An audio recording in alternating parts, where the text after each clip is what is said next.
スがどこにもないんだよ。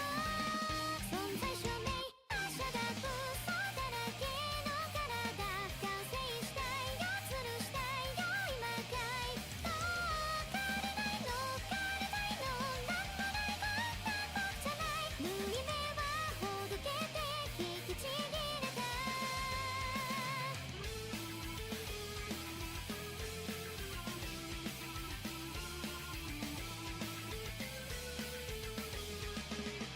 煮え立ったデイズで命火を断つ誰だっていいのさ代わりになれば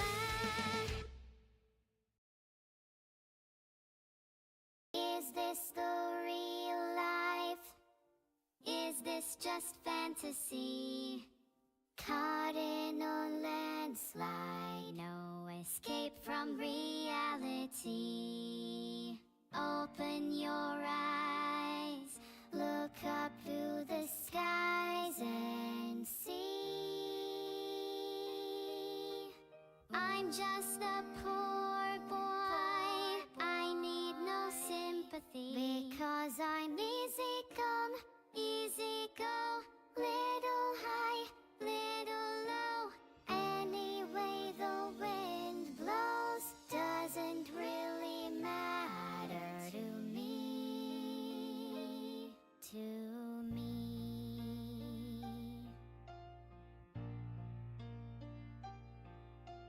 Mama just killed a man, put a gun against his head, pulled my trigger, now he's dead. Mama, life had just begun, but now I've gone and thrown it all away. Mama,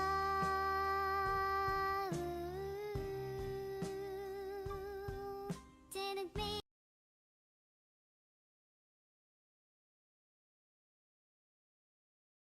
and this time tomorrow.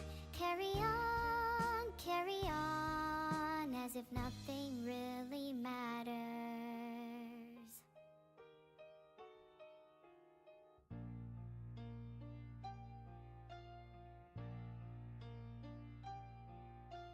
Too late, my time has come. Sends shivers down my spine, body's aching all the time. Goodbye, everybody, I've got to go. Gotta leave you all behind and face the truth. Mama, the wind blows, I don't wanna die. I sometimes wish I'd never been born at all.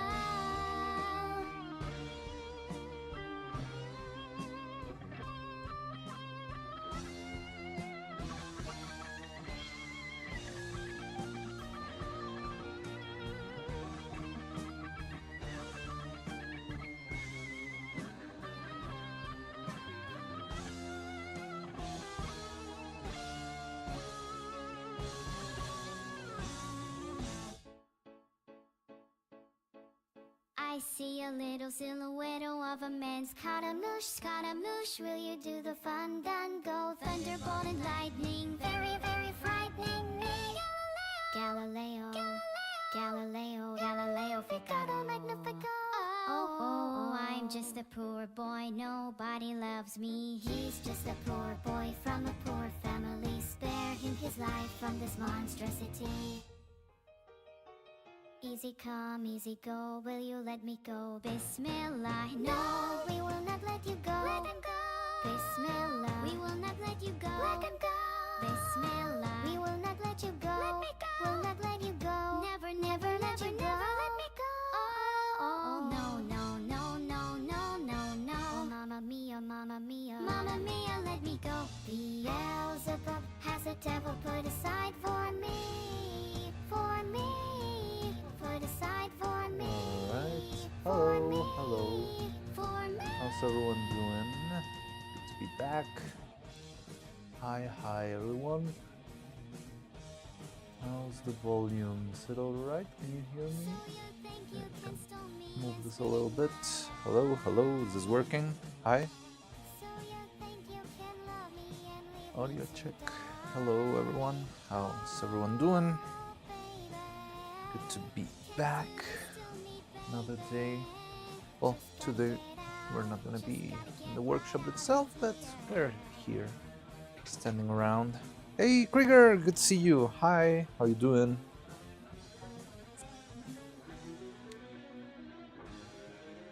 Working? Cool, fun.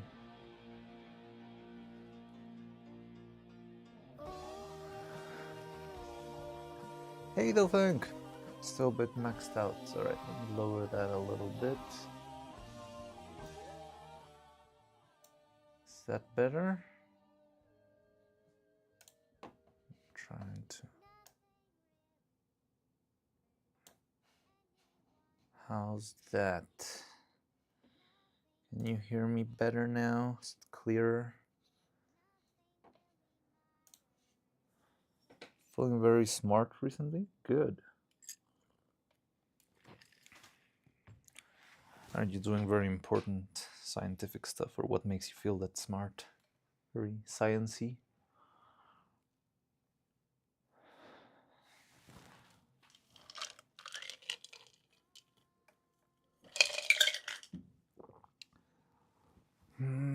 So, is that the volume better? Oh, I think the volume's now it's completely gone. Can you listen at all? Anything about?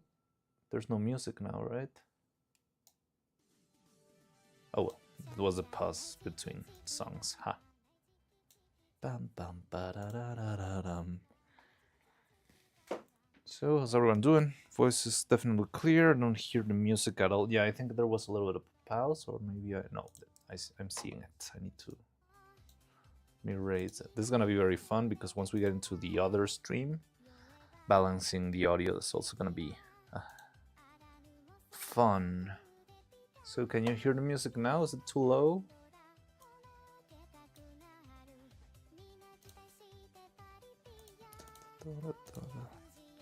Oh, for real. Krieger, Dolphin, Kai, hey Ora.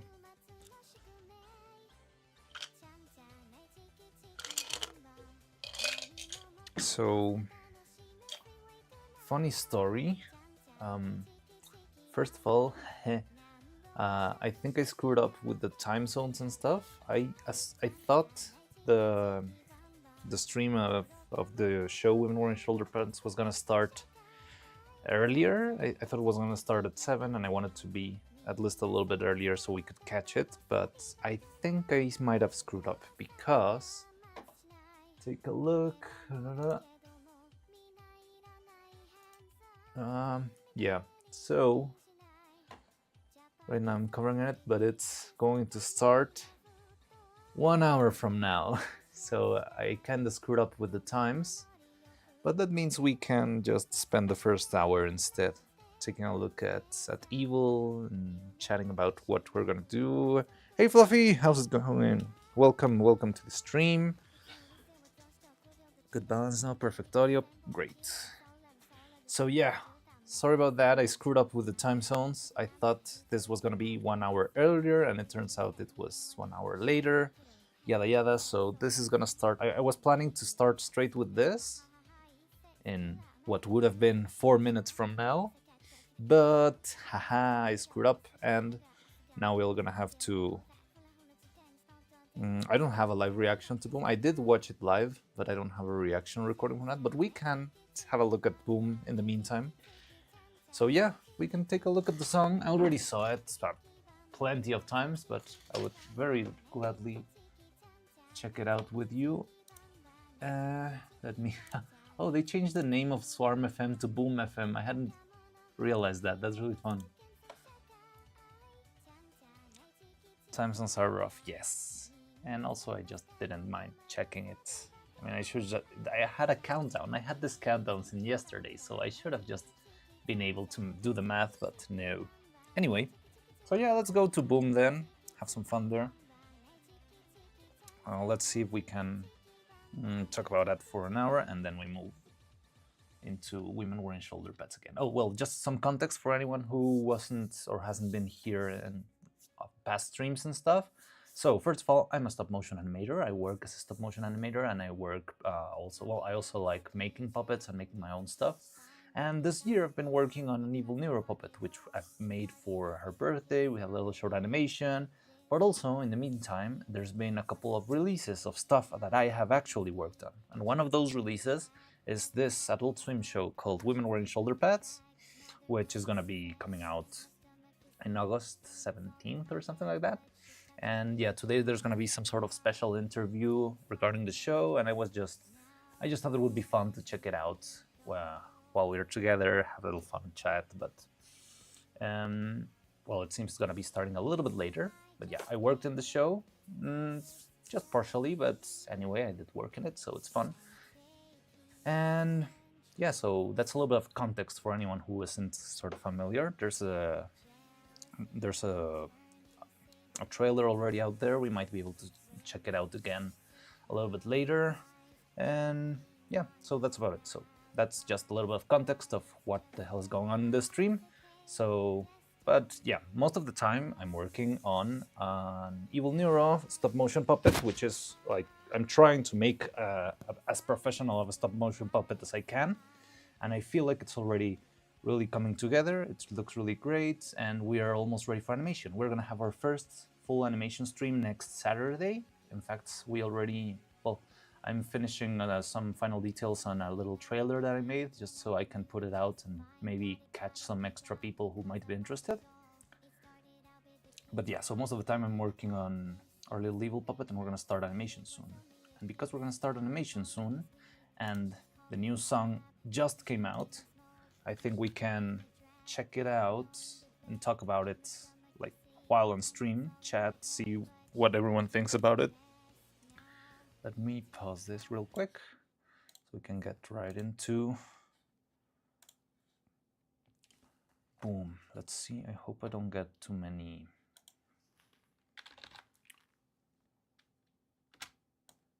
And too many ads with this.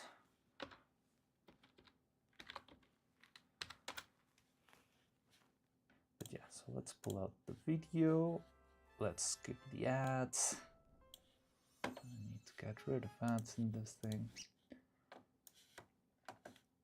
So yeah, we're very close to starting animation, and I think it's great that this video just released because we have perfect new material for animating once we get into animation. So I think it's like a whole new song and so many cool bytes and bits for us to animate. So yeah, let's take a look at it. I'm pretty sure most of, or pretty much all of you, those of you who are here might have already seen it. You might have seen it live when it went out in yesterday's stream. But yeah, we can have a look at it together, have some fun, and chat about anything that comes up with regarding the video. So yeah, let's get into it. Let's take a look.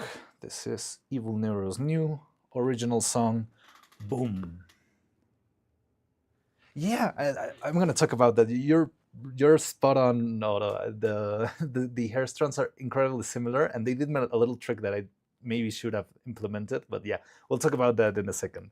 So let's get into a video. Let's just give it a watch straight up and have some fun and start chatting about it later.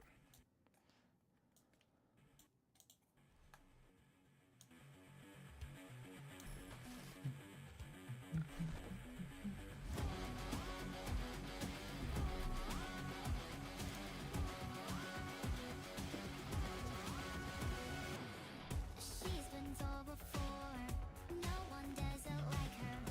Automated war, I'm the newest king of your tragedy. See the consequences,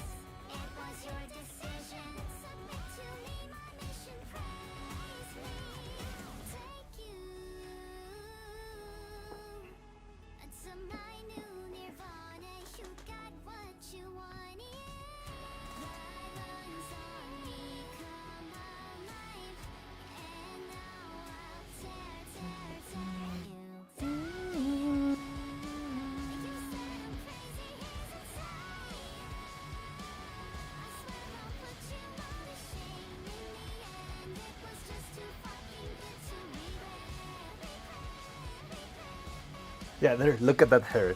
Keep that in your mind. We're gonna talk about that later.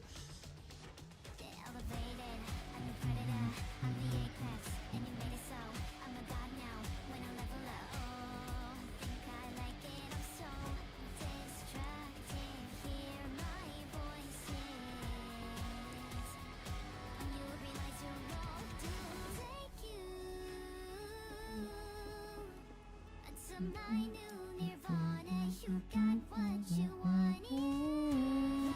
Silence on me, come alive, and now I'll tear you. You said I'm crazy, here's a sign. I swear I'll put you all to shame. In the end, it was just too fucking good to regret. I love her flipping the audience up. Just so, such an evil thing to do. I'll make you scream my name, run louder, baby,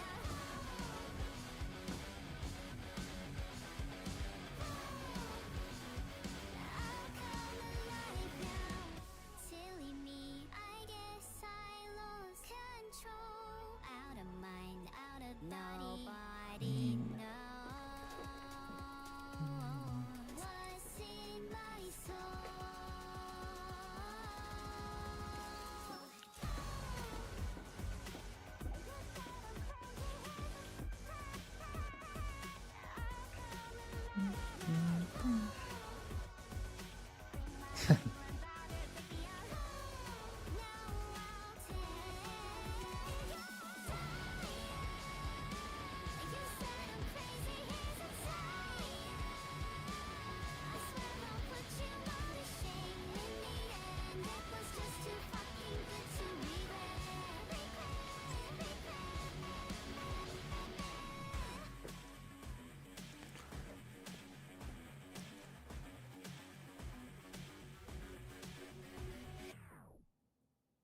Oh man, I love this video. It's just such pure and raw evil. Evil as in her, not in the concept of. Nope, I don't know what's going on. But yeah, I really love the video. It's incredibly fun. It's also got like an incredibly high frame rate. It's at 60 frames per second. I don't know. I might be too used to 24 frames per second, but 60 feels like full video game experience. Just like a Chunibyo Magic. Yeah, she's totally like going crazy with the spotlight and not really caring of how delusional she might sound. She's just going all out and flipping everyone off. And oh my god, I love her. I really love her. And yeah, what you're saying, I find it really interesting. The thing is, I don't have any images around to show you. But yeah, the hair, where was the hair part? There. So the hair is pretty much exactly what we did, except that they have this extra piece in the back just to merge all the strands together. Which maybe I should have thought of something like this. I could have just added a small membrane that just blends everything together in the back. Because of, yeah, the strands that we made, they're pretty similar. They're just single strands of hair that go all the way back. This song would have been used in so many action compilation A and B back in the yes. It has this. It feels a lot like one of those old videos. I remember a lot of, I don't know, Naruto videos back then, and yes, it fits perfectly. The evil has a Chuni vibes, just like Megumin. Yeah, she's beyond Chuni.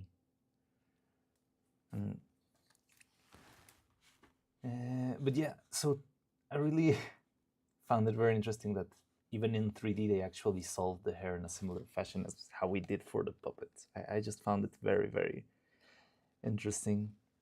So the thing is, once we get into animation, I really want to make at least one part of the song. Making the whole song would be too much work, but there are a couple of very hard limitations that I have that I'll try to overcome, but I'm a little bit concerned on how am I gonna pull it up. First of all is that this video is the camera is moving all over the place. You have the camera moving because it's this feeling of a live performance, right? And you have the camera going back and forward and back again. Oh, I love this. I love it. There's also like one little bit of acting in the middle when she puts her hand in her waist, somewhere around here, I don't know. But it's really, but well, the camera moves too much, all over the place, and unfortunately, right now, where I'm standing, camera moves are one of those things that I cannot do to, I can barely do at all. Because usually for that you need a special machinery, which I do not currently have, unfortunately. And I wish eventually we get to a point where I can actually animate full camera moves and stuff. But yeah, stop motion and camera moves, they are very, very tricky and it's very hard to pull off. But I'm looking forward, what I wanted to do is, I would like to animate at least from one of those choruses when she starts singing part of My New Nirvana all the way until she flips off the audience. Somewhere around here, 35. Let's put a little bit of audio there. My new Nirvana, you got what you wanted.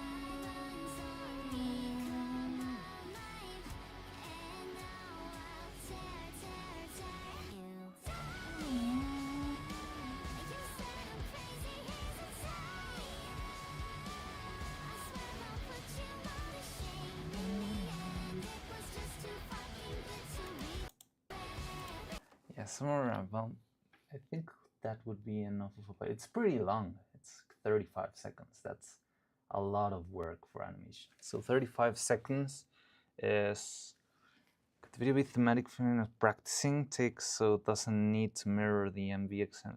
Yeah, I wouldn't go for fully mirroring the video because I feel like that wouldn't be very fun.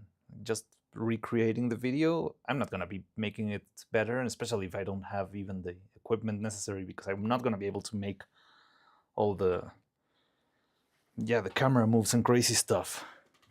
You really rock the dance in this mocap. So it is actually mocap? I wasn't sure if it was mocap or did he say it anywhere? But it kind of feels like mocap, but at the same time it also feels sometimes a little bit organic or sort of like keyframed animation. Oh no, yeah, the real story is that actually Vito is the one doing the mocap, right? He's got the he's using his green suit and doing all the dancing himself. Yeah, you're right, now I remember. But yeah, making it like about her trying to rehearse for the show sounds really funny. I think that's how I could get to a couple of bits and just maybe pause and not, instead of simply cutting away into something else, I could sort of make a pause, like, all right, let's try that again. I think that's something that we could use. Now, the other thing that I think is going to be really tricky when animating this is going to be the head movements. Because, well, not really. I feel like she doesn't even move her head that much in this clip. Or well, in the video. But just from listening to her. Yeah, I remember the meme. Credits include VR show, which especially 3 VR concert performances. Well, yes, I pretty much I feel like they made the full setup for it to be like an all, like complete production. However, that's very interesting because it's very tricky because you have to recreate the flaws of a live show in something that isn't actually live. So it ends up being extra work because you have the perfection of a fully 3D production, and you need to add all those defects that make it feel like it's actually being recorded live.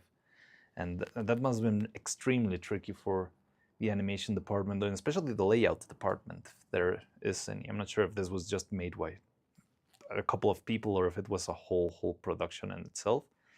But I know that layout for this sort of things can be extremely tricky. But yeah, so just by hearing her and hearing how she sings and all the, also that's something I really found incredibly interesting. I mean, Evil has always been the one with a slightly bit more expressiveness. She always has these little bites of real, like, feeling very human. And I remember even like people get sometimes weirded out when they hear her talk in a certain way. And I feel like this song even took advantage of that. She feels really like she's feeling the song. And just to, because I want to mimic that, I want to pull out the act that she's actually feeling the song while she's singing. It's not like a very more soothing voice as in life. It's all out, different tones. Even the when she flips you off and says "fucking," you can feel the F really pulled out. Like, yeah, but even beyond the range itself, it's like how it's implemented. The I don't know, how natural it feels sometimes.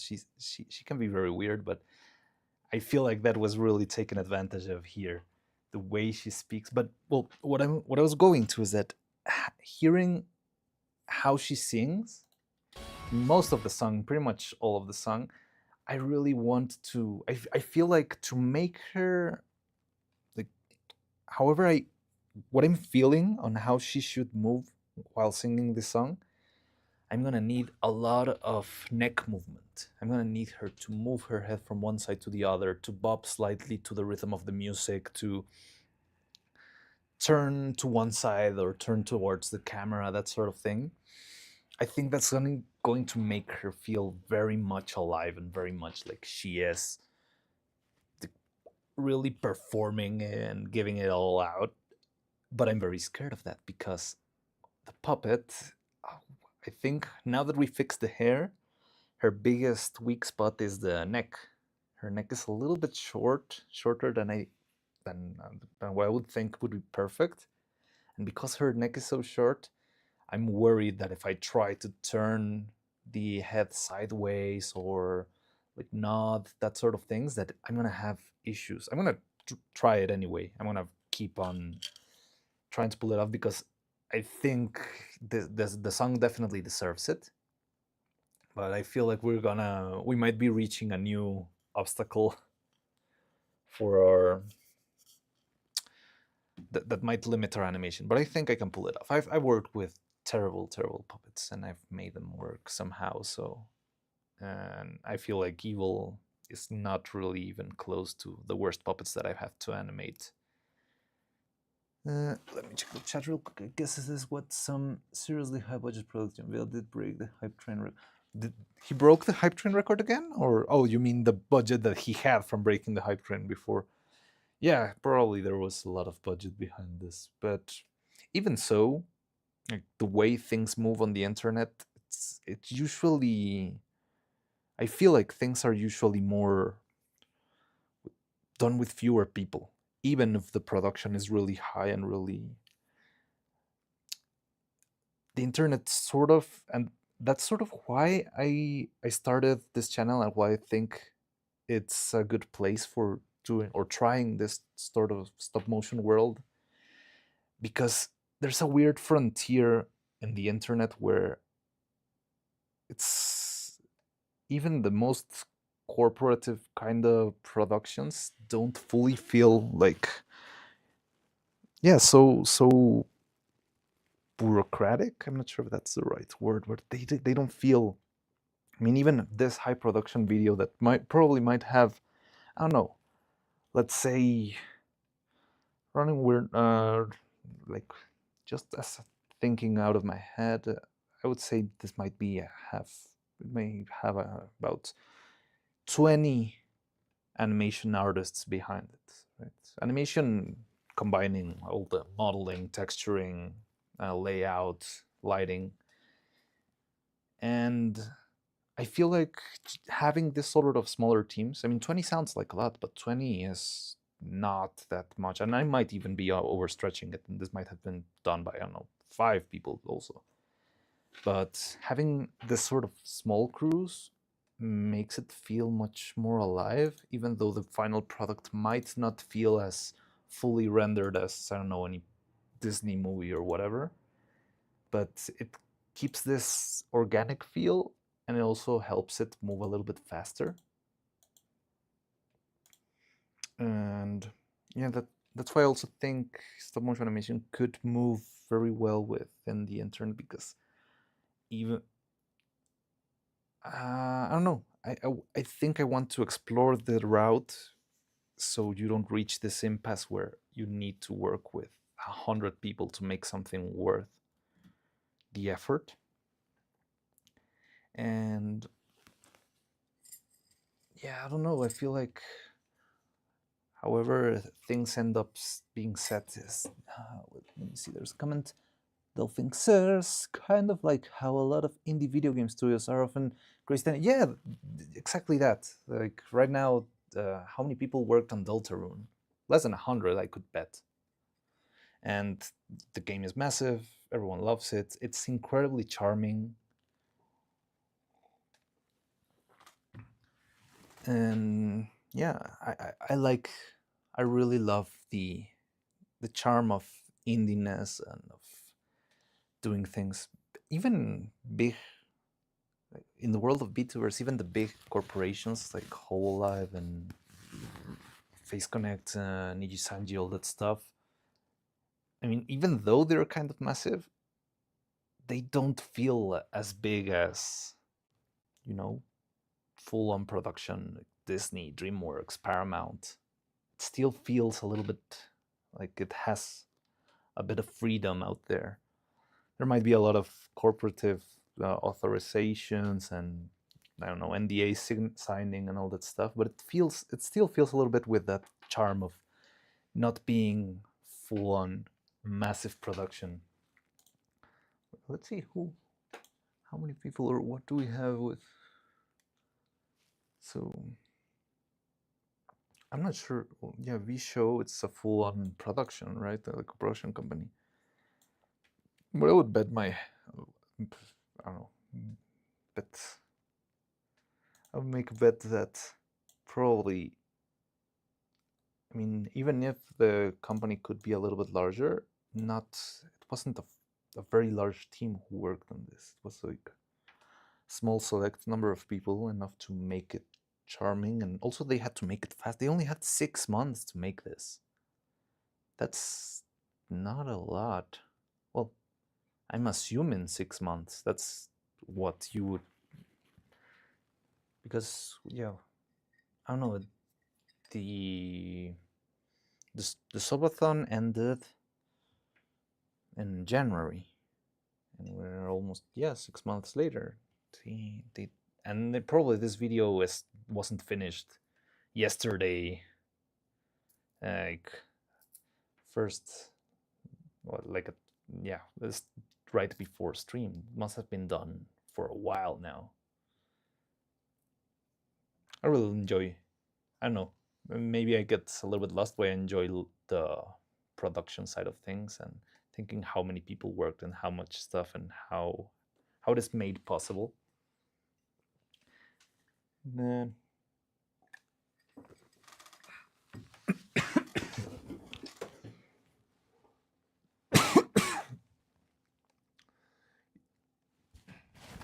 you'll also get a lot of people. Oh, robotic automaton saying. You also get a lot of people on the internet who will offer to work for free to make name for themselves. And if you want to work anonymously, yes, that's something that does happen also. I feel that that's something that happens organically in the internet and works really well. But there's a certain point where you have to be a little bit more cautious, because free work can sometimes be tricky in many different aspects. I don't know, especially once you get to sort of this point, right? This is a full-on production. I'm not sure if anyone here actually worked for free just for exposure, because there's more of a full-time production. But there's places where people just collaborate, right? When there's no money involved, there's no big box in the middle, and it's like just for the sake of making art, let's work together. And yeah, that's also something I enjoy a lot, that there's a lot of movement from people just trying to do stuff, trying to make, as I told you before, it's art is just a gift that you make for the world. So yeah, it has a lot of this creative spark and freedom and fun and just creating and making stuff. So yeah, it's probably less than 6 months if Vital got to starting during right under the hot. And yes, most likely it's been just that amount of time. It's not that much for such a full production video. Making a whole model, a rig, the animation, the camera moves, the planning, composing the song, all that stuff takes time. And Fluffy says, talking about production stuff, do you think you could estimate the production costs on this one? It's really hard because I usually, whenever I think in production costs, I mostly work in like the sort of the scope of the region and the communities in which I've worked. It's very hard because, yeah, even the same amount of production will be vastly more expensive in places like the US or the UK in this case. I'm not sure if everyone here, probably not, but I guess they're having the UK or US as a good basis of prices, and I'm not really sure how those work. But I mean, for what I've seen, this could have been... I've seen great videos done with $5,000, but I would guess this was much more. I don't know. It's a little bit hard to make a quick guesstimate of how much. I would say this would be definitely more than those 5,000 videos that I've seen before. And those were full on stop motion. That's from back when. Like the place where I used to work on which we made the... By the way, how's the counter going? Oh, maybe... Did we run out of time? No, we've got 35 minutes left.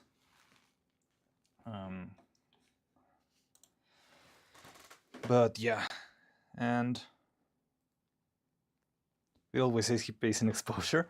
I don't know. I feel like Vital is that's sort of his joke, right? Like he's a corpo turtle who doesn't like spending a cent in anything, and but yeah, I feel like that must be more of a joke than an actual rule of how he works. But yeah, I don't know.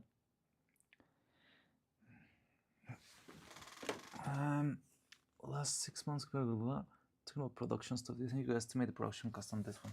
It's a little bit hard, especially because, yeah, so I'm not an expert in animation, but if I could make a random guess, I think I would give it maybe 12 grand. I think that would be somewhere about right for this. I'm not sure. Remember Vital doing a poll one point saying that he had a cool idea for the Evil original, but he had to wait longer for it. Wonder if it was this original plan was released on her birthday. It might be. It does feel like something that could have released on her birthday. But yeah, imagine having just 3 months for that. Would have been too much. But I feel like Vital has a lot of different plans cooking for them. But yeah, I'm not sure how much time or effort will it need. It's the number 3 cheapest turtle in the world. Who are the other 2? Churchy is on the record having Vital needing to convince her to take something for pain. Who's Kirchi? I don't even know. I've seen clips on on Ellie. Like Ellie wanted to charge like, too little for the new robot, right? I remember Vidal being like, sort of that there it could be cost much more than. I think she was going almost straight on the value of the materials themselves and that sort of things. And Beetle was trying to push her into maybe he's third at everything. The original idea would be just the song, no video. I even thought it was only gonna be the song because of the way the stream was set up. Because I was watching the stream and I saw that there were many songs and it was just the same format as always. And yeah, I don't know, for a second I thought maybe they would go with just singing the song and the new video would come out eventually.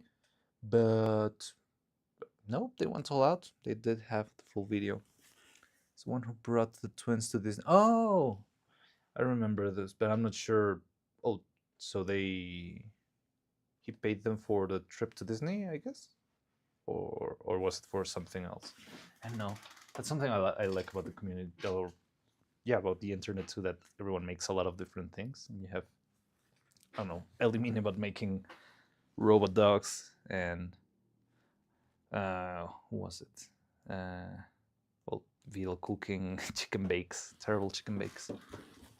And did the Disneyland collab make some visual things used in the newer streams? Okay, so he made, man made a couple of assets then. And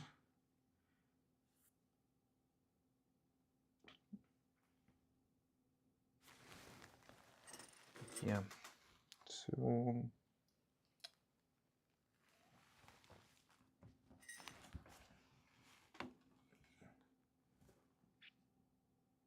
lost my train of thought right there.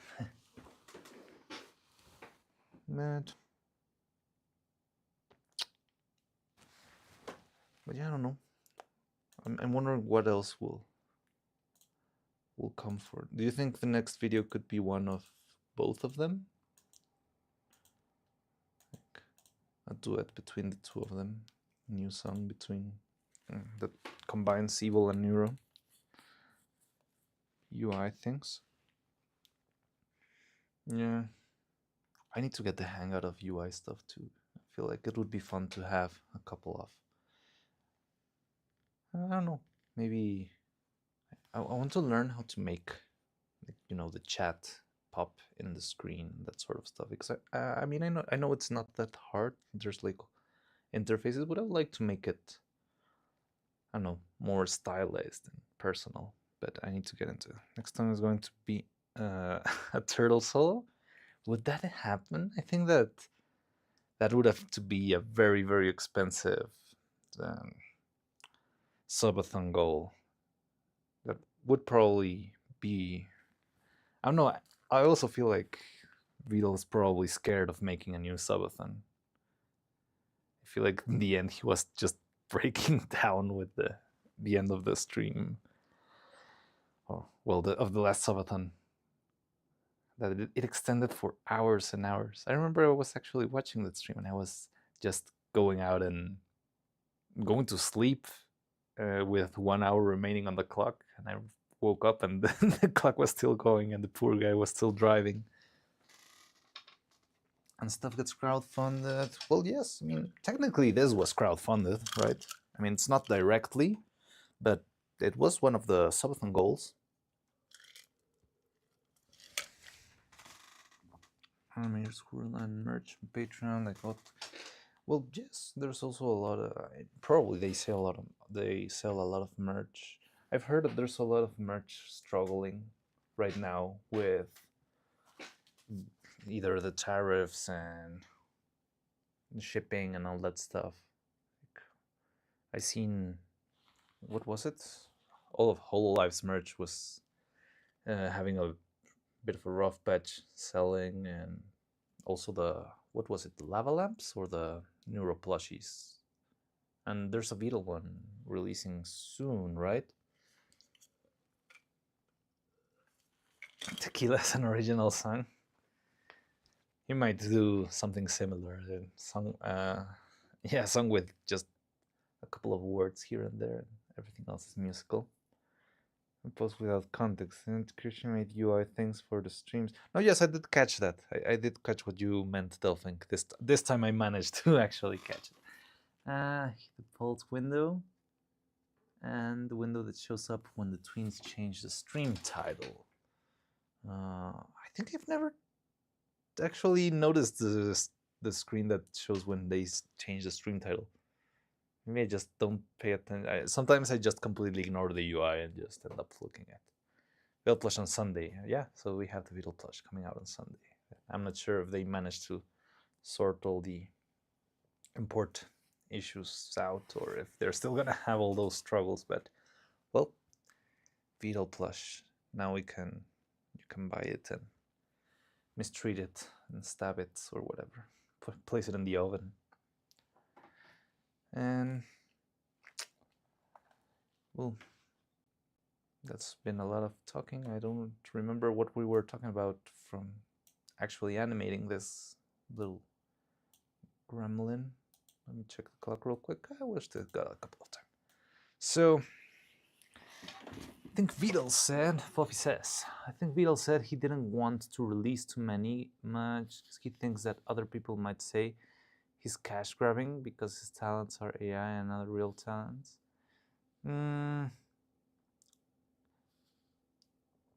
Put the plush in milk. That is going to happen. We're going to see it. I know that we're gonna see some pretty insane things going with those plushies, but we'll have to wait until Sunday, I guess. Don't release too many because he thinks. I don't know. I mean, I feel like there's gonna be people criticizing Vidal anyway. I'm not sure if that should be big concern. I mean, if he wanted to cash grab, he would.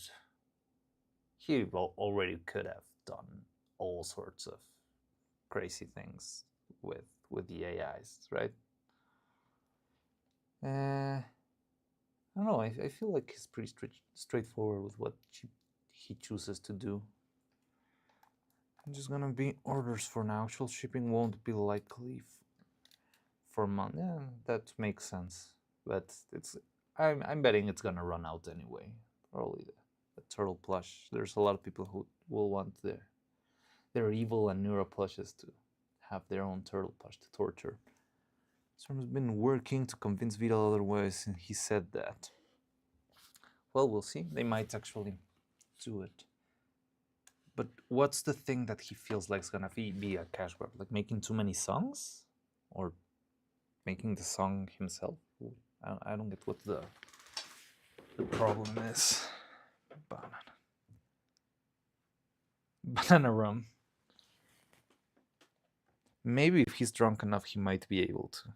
Well, he might get swayed into singing something. That would be fun. But it will take a lot of time.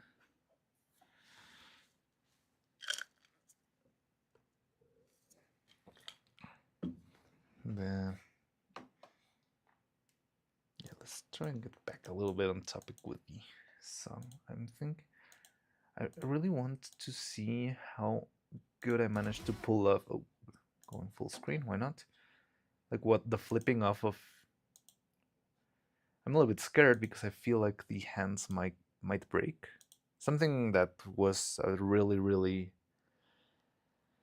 complicated thing with the puppet was actually making the hands. In fact, I was forced to actually making them a little bit larger because if I printed them the exact size of the model that I had, there was simply no way that the hands would have been inside. They wouldn't. The wire of each hand would not have been able to fit the finger itself. There was just no way that would happen. So I did actually have to cheat a little bit there, and Evil's hands are slightly bigger than what they should be. I'm not sure because the model that I got wasn't really the official model. Not sure. There's probably not an official model available out there, but it was pretty close. And yeah, I mean, she has incredibly tiny hands. Both of them have very tiny hands, which is cute, but when you're making a puppet out of them, it's very, very complicated. It makes it incredibly hard.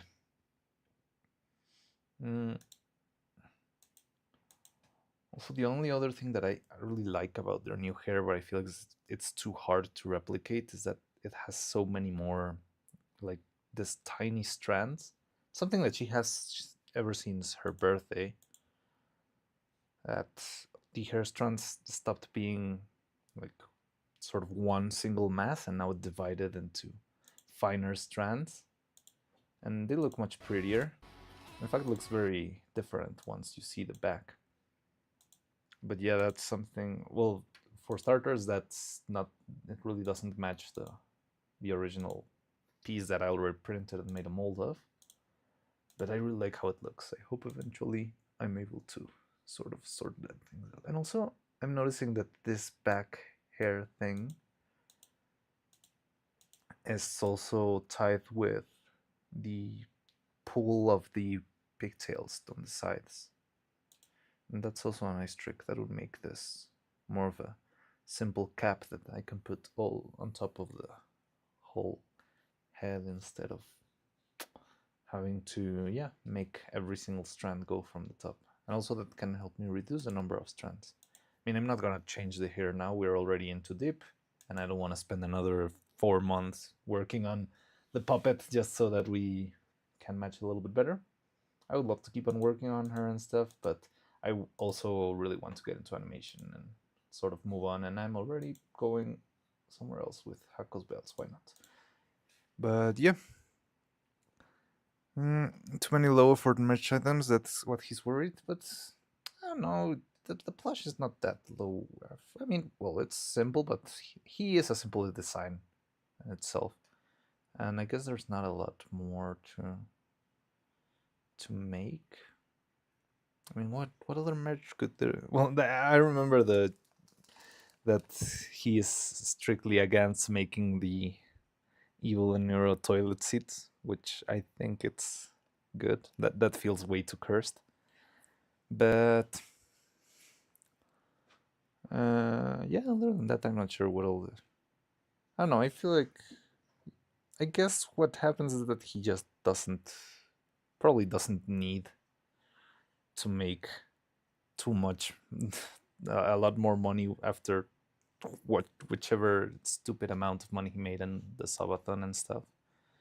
Like he could make, yeah. I mean, if I was in his position, I guess I would only make merch that I thought would be fun, because probably there's not much concern with money at the moment. But well, we'll see. He has many plans and many different things going most of the time. I mean, this might just have released, but he's probably planning a lot of other stuff soon. Is there any news of any other plan that he might have? For not merch wise, but for doing with the twins and stuff. I'm not sure. I haven't seen a lot of stuff lately. All the 2D animators do their own takes on the twins' design, so having our own tweak sounds fair. Evil Plasma Glove would be fun, but well, I'm not sure if you can work with a Plasma Glove the same way that they did with the Lava Lamp.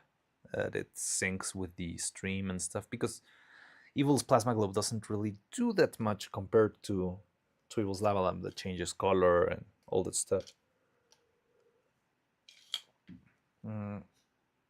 But that would be fun, I guess. I've never paid too much attention to it in all the Evil streams, but I feel like it doesn't do that much. It's just there, like looping in making the plasma globe effect, but it doesn't do anything special, right? It doesn't pause or change color or with on command. Rap battle. Oh, the rap battle would be funny, but I'm not sure. I think after the latest comedy special, knowing Vito, I feel like he would probably like to tweak a couple of things before going into a rap battle stream with those two. because the comedy special ended up being very rough, right? Remember that nobody laughed at the jokes except when they were making fun of Vidal. It's actually living an average life. I mean, yes, he's on the process into stream. Yeah, I've noticed that he really doesn't. He doesn't feel like the kind of guy who would, I don't know, enjoy that much of a fancy lifestyle of just spending a lot of money and stupid things.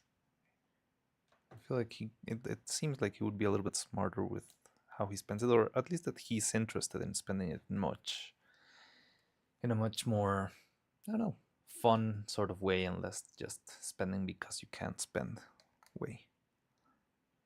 Plasma glow is all cool by itself. I mean, yes, plasma glows are cool, but I really like the lava lamp that it had this extra of it syncs in real time with the stream.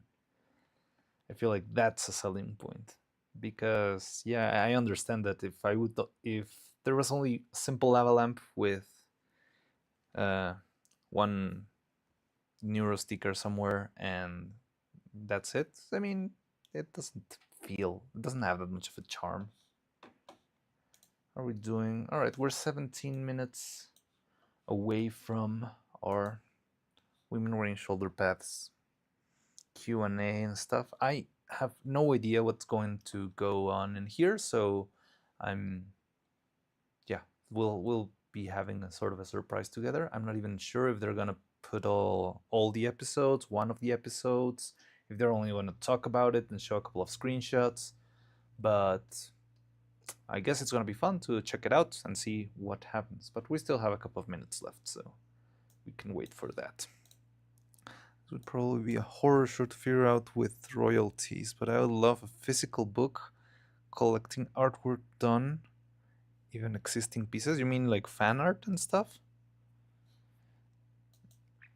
Because yeah, I've known that sort of fan art happens to be troublesome when you try to sort things out and stuff. I'm not sure, was everyone here when we talked about the original trailer of this thing? Because if not, I could put it once again and just have a quick look, just to give it a little bit of context for anyone who wasn't here the first time we talked about women wearing shoulder pads. Ooh, Windows 11 going crazy. But if all of you were here last time we talked about the show, I probably could skip that and just... Because the fun thing is that they released a trailer, and pretty much the whole trailer that they released was animated fully by me. I think there was just 1 or 2 shots that weren't mine, and all the rest I did. I even remember that a couple of shots... No, there's like a bunch more now that I remember.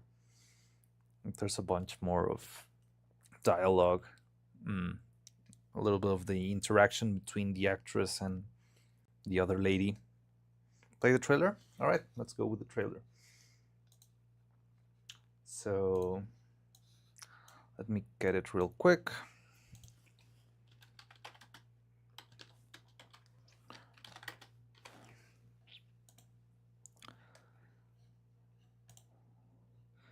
Hey, Roman. Hello.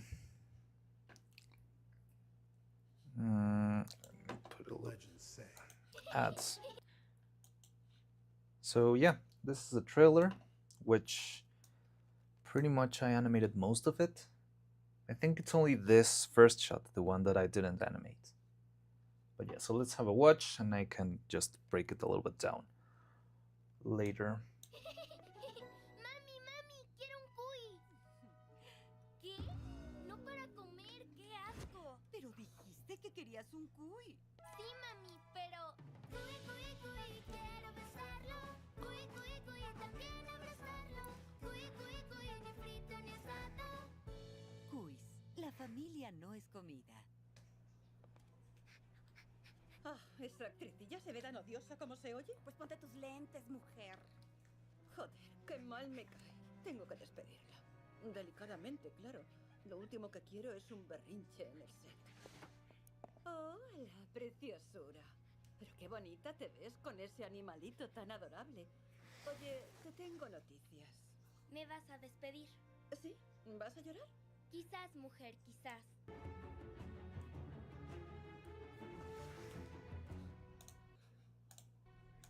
There's not much more. This is only the end screen. So yeah, that's the show I worked on.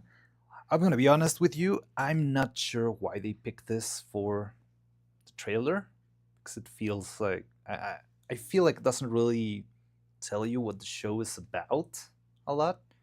But yeah, they decided to use the scene, and the fun part is that this scene is mostly what I animated. So just a little disclaimer, because people sometimes get confused when I talk about this, but I only animated this shot, which means I did not make the puppets, I did not craft them, I did not set the lights, I did not put the camera, I didn't even touch the camera for most of this. I only moved the figures, the puppets. So all I did was I moved them, I changed the eyelids, I changed the poses and took a picture and then moved them again and took another picture and all that stuff. But yeah, I don't know why they chose this, but the fun part is that it's mostly my work and I'm really proud of it. It's even fun to look at it because this, yeah, well, for starters, this was animated a long time ago. So whenever I see this, I even remember that we animated this in sort of the old installation of the studio. Like there was one building where they used to work, and then a couple of years, no, like 1 year and a half later, the entire production moved to another studio. Well, I mean, it's the same company, but they just moved buildings. So it feels weird when I see this because I even remember where it was animated, and sort of feels weird, like it was made somewhere else. That song is so catchy. Yeah, it's a very catchy song. It's made by Kevin Smithers. I know that he was the musician that made all the songs for the show. Well, he made all the songs for the studio in general. Also the songs on the other show, Frankelda. He made the songs for those, and I remember him working in this one. I never really met him, but he worked from, I'm not sure if he worked from home, but he didn't work in studio. He was like doing his own stuff. But I remember hearing from him every now and then. Even, you know what? There's one also a little fun. I don't know, bit of trivia. Now that you say it, that this song, I actually animated this not with the voice of the girl singing the song "Cooey Cooey Cooey." It was actually the voice of Kevin Smithers. He was singing the song himself when I was animating this. It was sort of a demo. And yeah, I remember animating it to the demo itself. In fact, if you, well, I mean, it could be interpreted as a stylistic choice, but you'll notice that she's not voice acting. The singing of the song, she's not moving her little, there's no mouth of her here, but she always has her mouth closed because this wasn't even supposed to be her voice. As I think of teaser clips that autoplay on Netflix, if you've heard, yes, it has a little bit of that feeling, right? That it's not really the. Let's see. All right, we have 9 minutes left. It's not the trailer itself, but it's like one random clip just so to see if it catches your eye. The romances, maybe they thought this scene was iconic enough for a trailer. Maybe they did. I mean, yeah, thinking on what I've seen, it might fit, but I don't know. Maybe there's a couple of extra bits. I'm not sure if they're gonna show more in the interview we're just gonna watch. By the way, I'm not sure if I'm gonna get copyright blasted with all of this stuff because, well, I don't know. I'm showing you. I mean, it's public stuff, but I don't know what the rules might be with all of these different streams and interviews they do. But I don't mind. And the good thing is, I'm still too small of a channel to actually make money, so it's gonna, yeah, they're gonna have. I'm willing to figure it out. Yeah, the song is so catchy. Always the best animation for your promotional material. Funnest scene. It's really funny. Another song for the future Mariana's karaoke. Sure, I mean, it's a 3-second song, but I could sing this in the karaoke. The reflection in the mirror is cool. Yeah, the reflection is actually 2 different shots. So I remember I was animating this. I was telling this story also earlier that I went to the girls that worked in makeup, in the makeup department for the puppets, but I knew they had worked in makeup for films. So I wanted to ask them, so how would you make, what are the steps for doing your makeup in set, just so I can make her do something at least a little bit based on reality. And they told me, oh, you have to start with the nose and start moving the cushion back. And that's what I tried to do. I think they even cut it out because it's not like they made a very short edition. Oh, look, there's a mouth on top of the... we found a visual effects mistake. Fun. Can you see that? The mouth is on top of the of the what do you call this puffle thing? The cotton thingy. But they made like a snappy cut. I remember this one lasted more, so I had to animate her going to her nose and starting to apply all the makeup. And apparently they cut it. But yeah, so these are different shots actually. So the mirror itself, it had a green screen. The mirror was completely green in the inside, and I just animated the back and the little cuy in the back.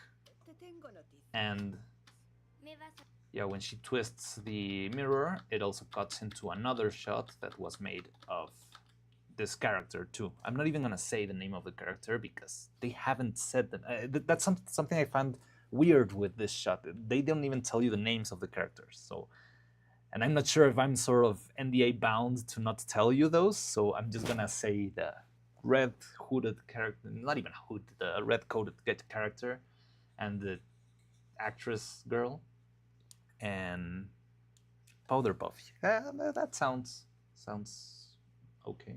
That sounds like it makes sense. But yeah, so these were 2 separate shots of animation that we made with the camera on the opposite side, and we just composed it. Made the composites into the mirror glass, which was actually green. And then I think they just applied like a digital, sort of like a flare, right? There's a little bit of, feels like there's a line of a reflection in the middle. Makes it feel a little bit more glassy. ¿Sí? ¿Vas a llorar? Quizás, mujer, quizás. 1 minute. Oh, thank you. No, 5 minutes. We still got a little bit of time. No. There. Or did it start? No, it's... Yeah, we still got 5 minutes, but good to know. I'm gonna keep this around. Probably gonna hear it when... Oh, by the way, once the stream, like this one starts, let me know how are you listening to the audio. What do you think? If it's all right, and if you want me to lower it or make it louder. But we still got a little bit of time. And what else did I do here? I remember there were 2 different shots in this one. In the end, you don't even notice it. But remember, they wanted this shot to be very subtle with the animation. And you can see like she's just holding the cuy very away from her body. And once she puts the glasses on, they want a more exaggerated version where she had it very snugly grabbed and next to her body. So yeah, you can see how it's a little bit, I don't know what the idea was, or maybe they had a bit more of an idea, but the effects ended up sort of making it too hard to notice. But you can see that when she puts the glasses on, she has it like right next to her face. But before, the cuy is all the way back there. Just a small fun hint behind how this was done. What else?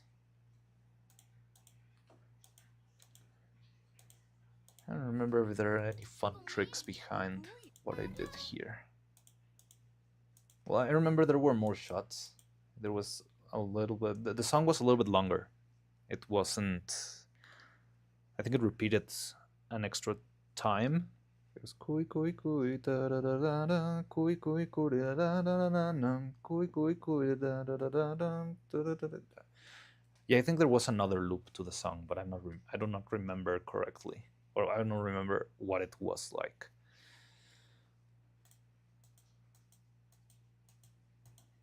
Sí, ¿no?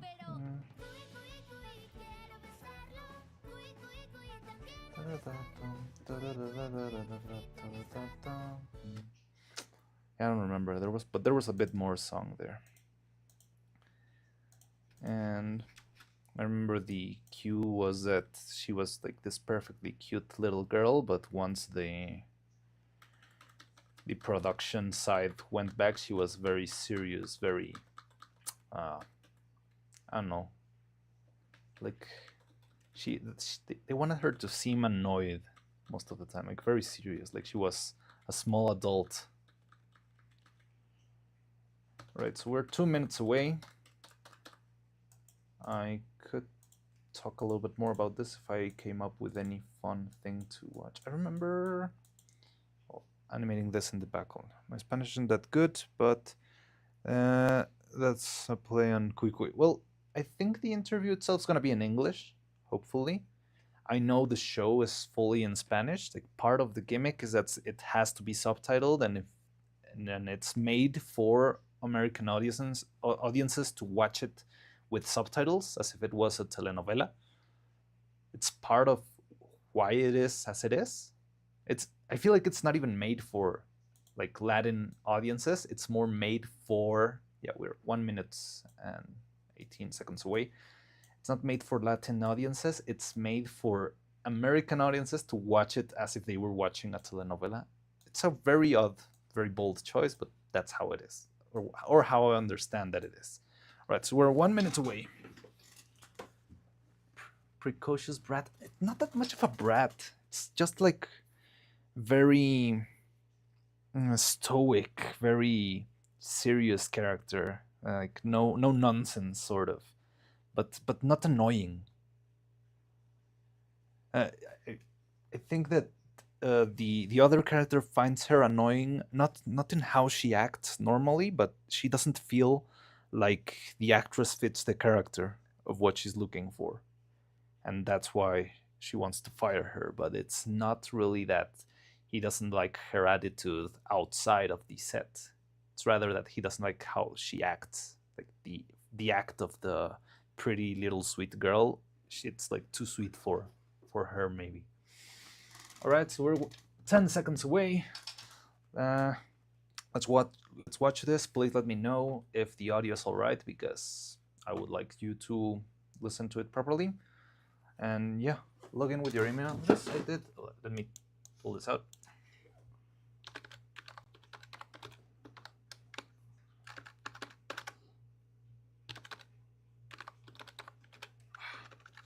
By the way, have caps lock on. Oh no, it's just all caps. All right.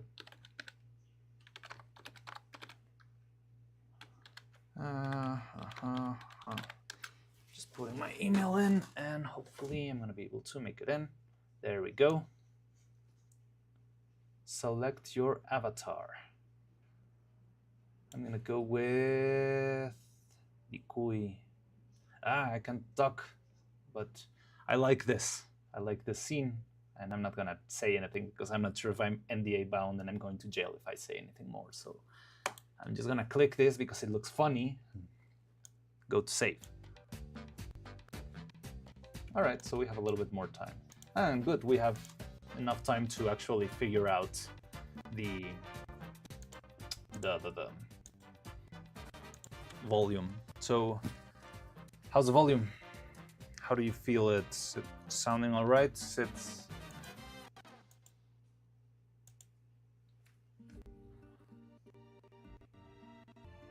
feels like irregular. Do you also hear it like fuzzy, like d-d-d-d-d-d?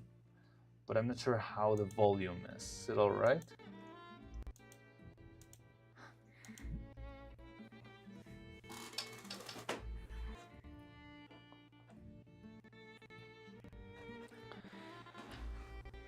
Oh yes, there's gonna be this sort of stuff.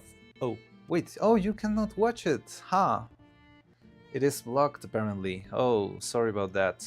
Can you listen to it at least? Or not? Then you cannot do that either. Oh well, sorry about that. I thought this would have been easier. Can probably, but you can listen to it? Because there's image right now in the screen. So I feel like you're not gonna be able to see it. But you can maybe get the link. I'm gonna put this in the Discord and in the chat so you can see it. Alright, it's gonna be scuffed and messy, but I don't want you to miss it if you want to check it out, so there you go. Yeah, there is a video. Right now there are like still images in the screen, so yeah, there is. Alright, you can hear music, but you cannot see the image. Maybe what you can do if you want to keep like on with the stream is you could play it and just mute it in your end. You might have a lot of delay, but we can talk about it, or we can just look at it and end up talking about it later on.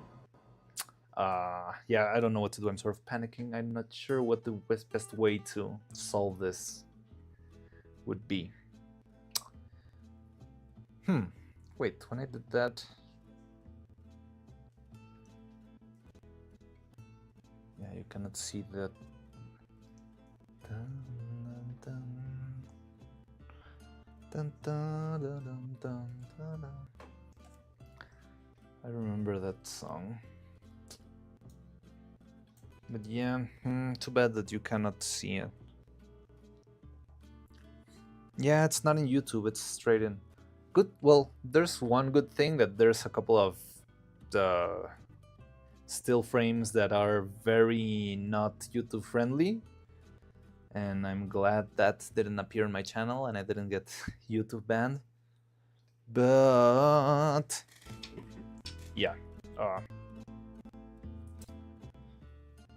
for what I'm seeing, there's images from at least episode 1 and 2.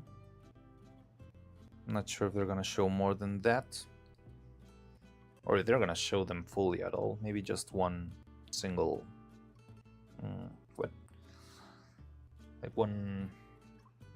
like snippets and clips. I'm not sure. Let's see how it goes. The good thing is you can listen, so at least if you can listen, we can sort of talk about what they are saying mostly. Website needs a login. Audio only doesn't sound too bad though. Yeah, I mean, do what you wish. I can sort of narrate what's going on if you'd like. We have a picture, and I'm not gonna narrate the stills. That those feel like they're gonna lose the charm. I'm also wondering how long this is gonna be. I thought I'm not sure if it's gonna be longer than an hour. Also, can you see that almost everyone has the Kui profile pic?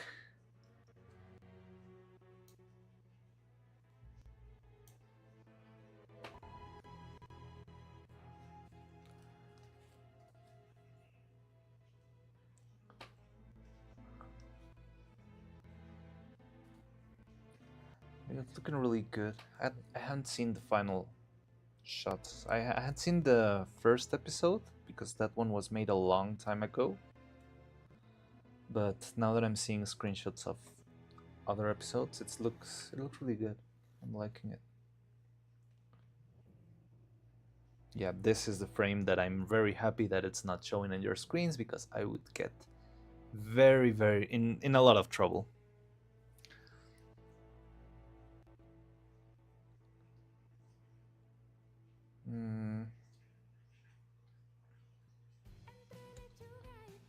Oh, this is another song. This is the credits of the first episode.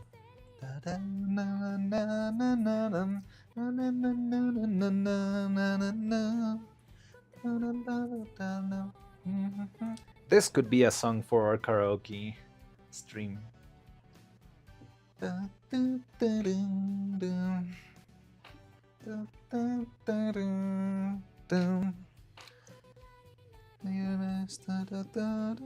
don't remember this part of the lyrics. I remember the chorus.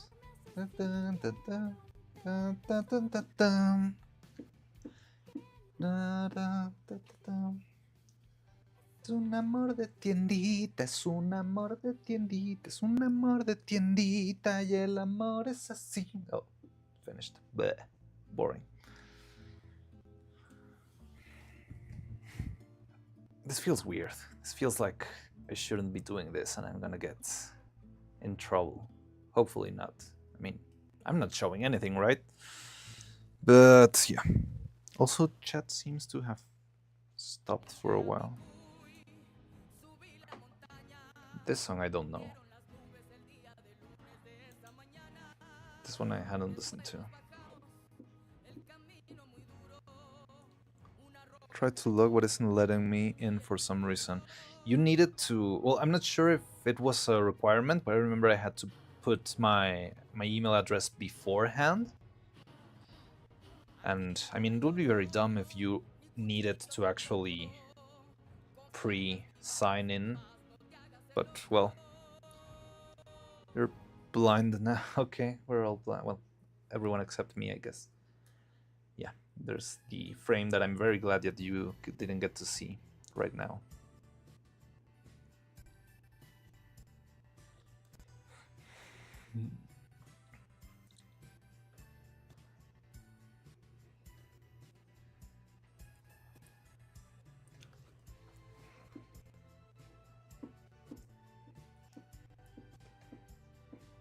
And also at least in my end, the sound is a little bit glitchy. I'm not sure if you have the same. It's like zzz, zzz, zzz, zzz, zzz. I mean, I can still listen to it, but it's not, I don't know, fully. I guess in the meantime, we could still look at the rest of the other clip. We still have 6 minutes left, and I'm not sure if...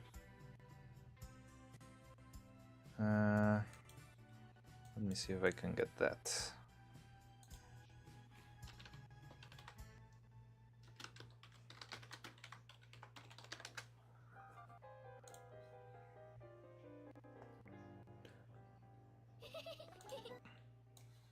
But yeah, in the meantime, what else could I tell you about this?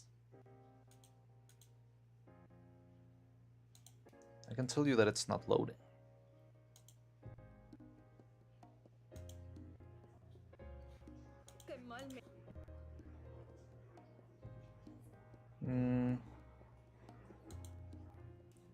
I remember doing this guy.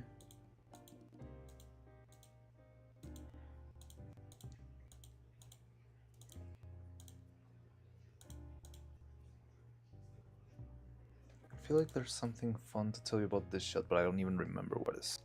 Stay blind and glitchy. This could qualify as a leak considering that there's a login. I mean, there wasn't any sort of confidentiality warning anywhere.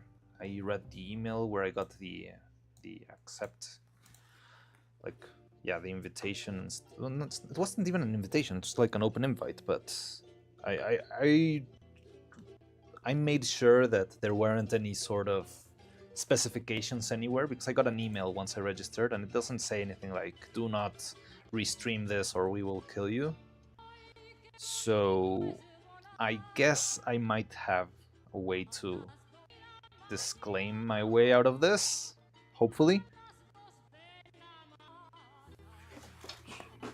It says, what's the best settings for this? Web-based experience, join video, desktop, laptop, or computer. Internet connection must be at least this. You may cast to a TV using an Apple TV device. Other supported Apple browsers include this. Other supported PC browsers include this. And that's it. There's nothing about do not re-stream this or we will kill you. So I hope I'm fine. No more leaks, please. Probably have the screen blocked just to make sure people don't try monetizing of it. Yeah, maybe.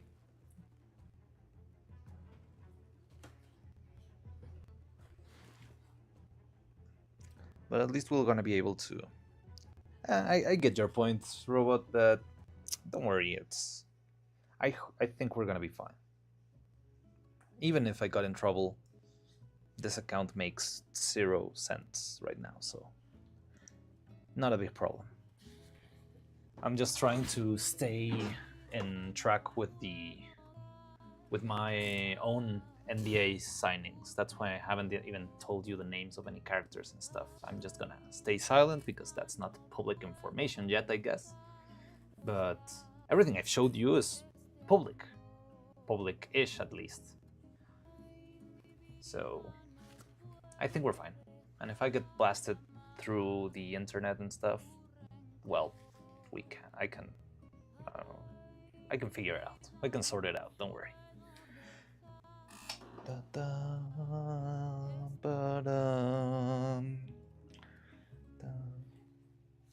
Alright, we've got 3 minutes more before the stream starts.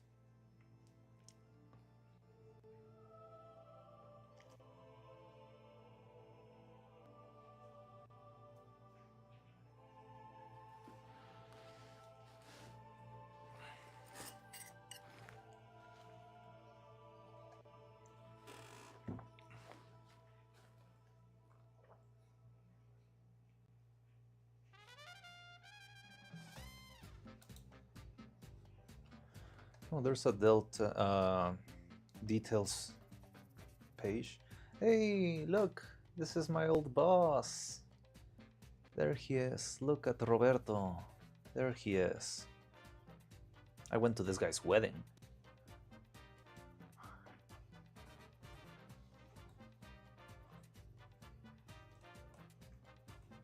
And this is Gonzalo. He's the writer and creator of the show. He's a really kind person. I think he's a really cool guy. And that's all the ones I know. So I think Delta Work is the host. I don't know anything about her personally, but I'm guessing she's the host of the show. And Gonzalo Cordova, he was the creator. He visited the studio a couple of times when I was working there. And yeah, this is my old boss. I worked with him for both the movie and well, one of the bosses. Like, he was this one straight up from me, but there's also like the studio directors too. But yeah, we have 1 minute, but we could have read this earlier.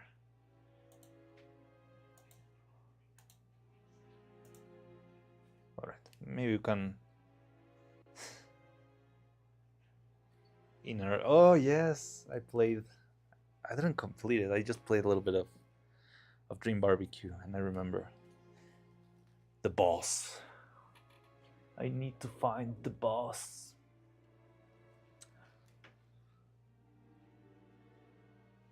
Alright, so we have 30 seconds. Maybe we can rush one of these.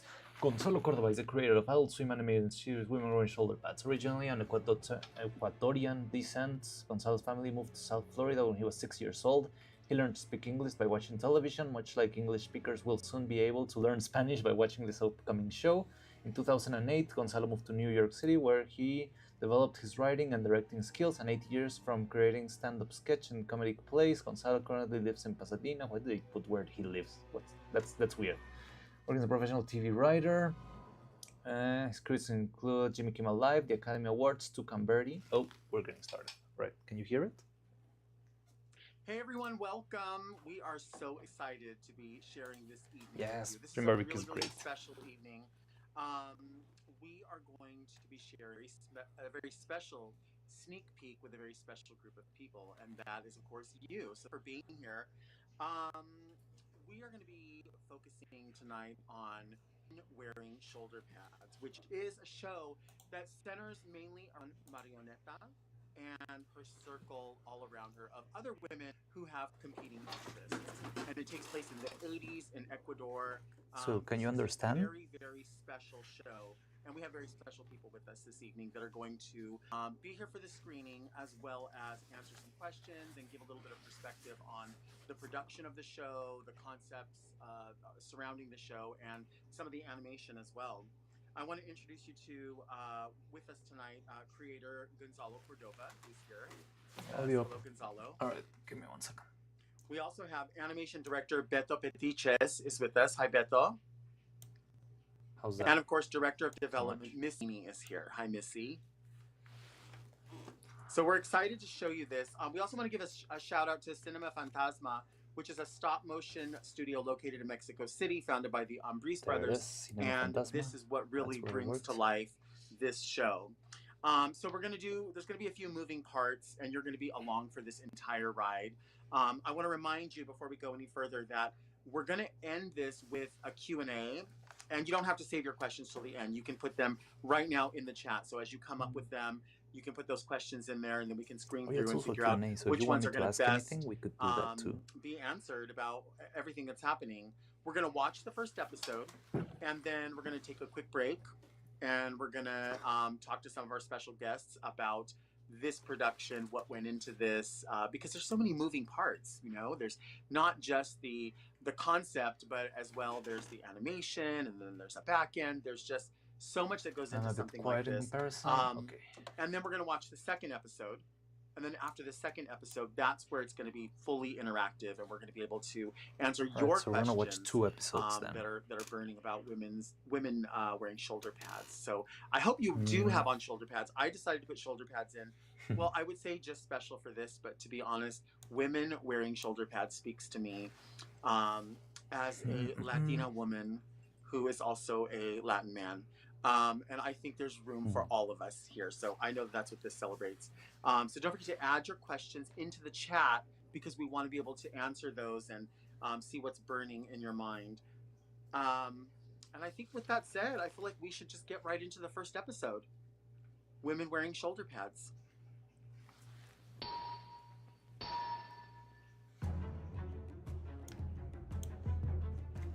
This is the first episode. This is just the title. It's gonna be... I'm not a guest. I'm not gonna be a guest.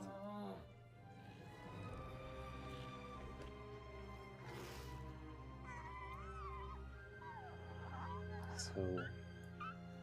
Oh no, do you want me to narrate it?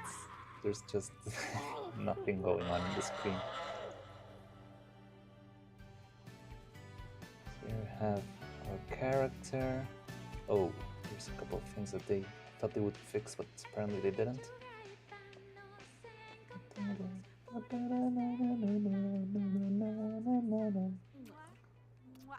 ¿Y qué tal el vuelo? ¿Cómo está How was España? Spain? What the?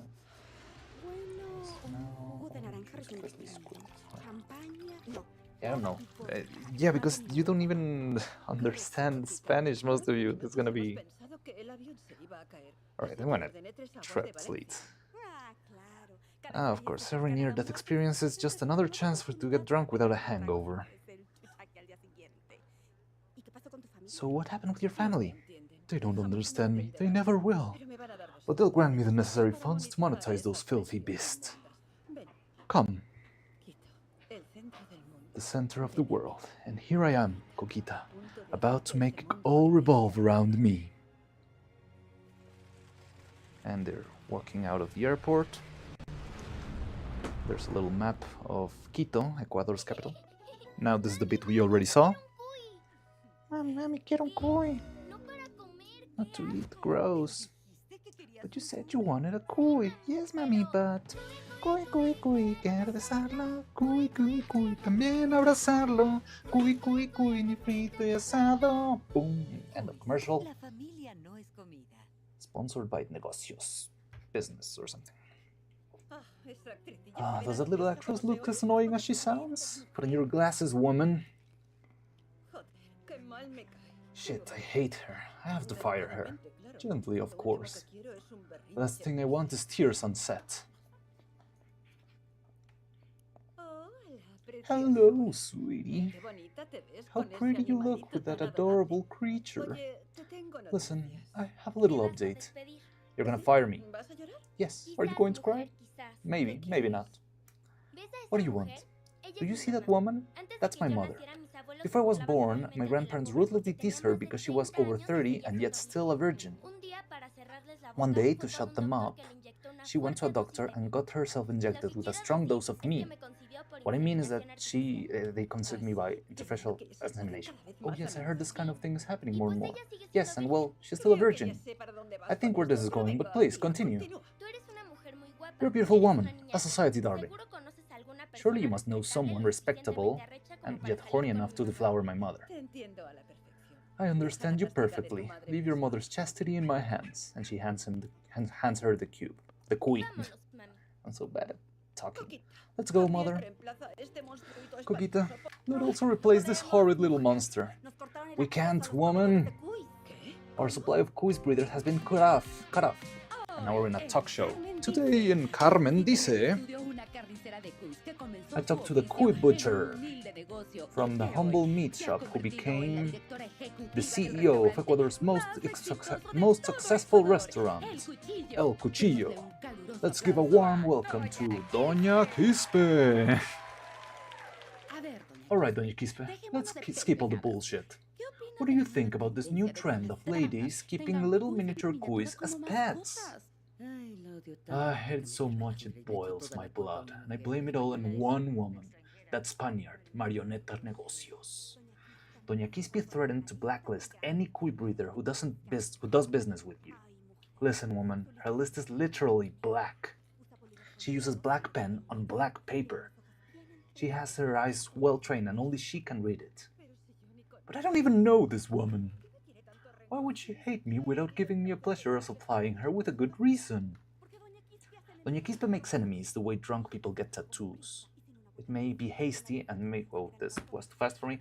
Back to the host, Doña Quispe. Tonight we have a very special guest. Whoever they are, push the broad out already.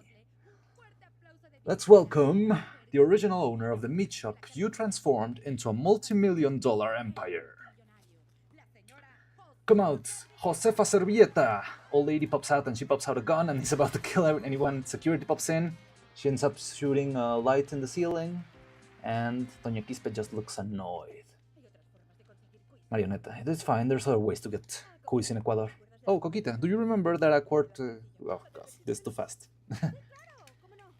Yeah, the Minnie Mouse, if she was still a virgin. Exactly. You need her to find somewhere to fuck her. The sooner better. Can you arrange it? Of course. What does it prefer? Women? Men? A little mix of both? Go for both. For what I saw, it's best to keep our options wide open. This is the disaster. Now we have like a torero with a cuy. Well, she's a matador with a giant cuy right in front of her, and she's just like, she stabs the cuy with a sword.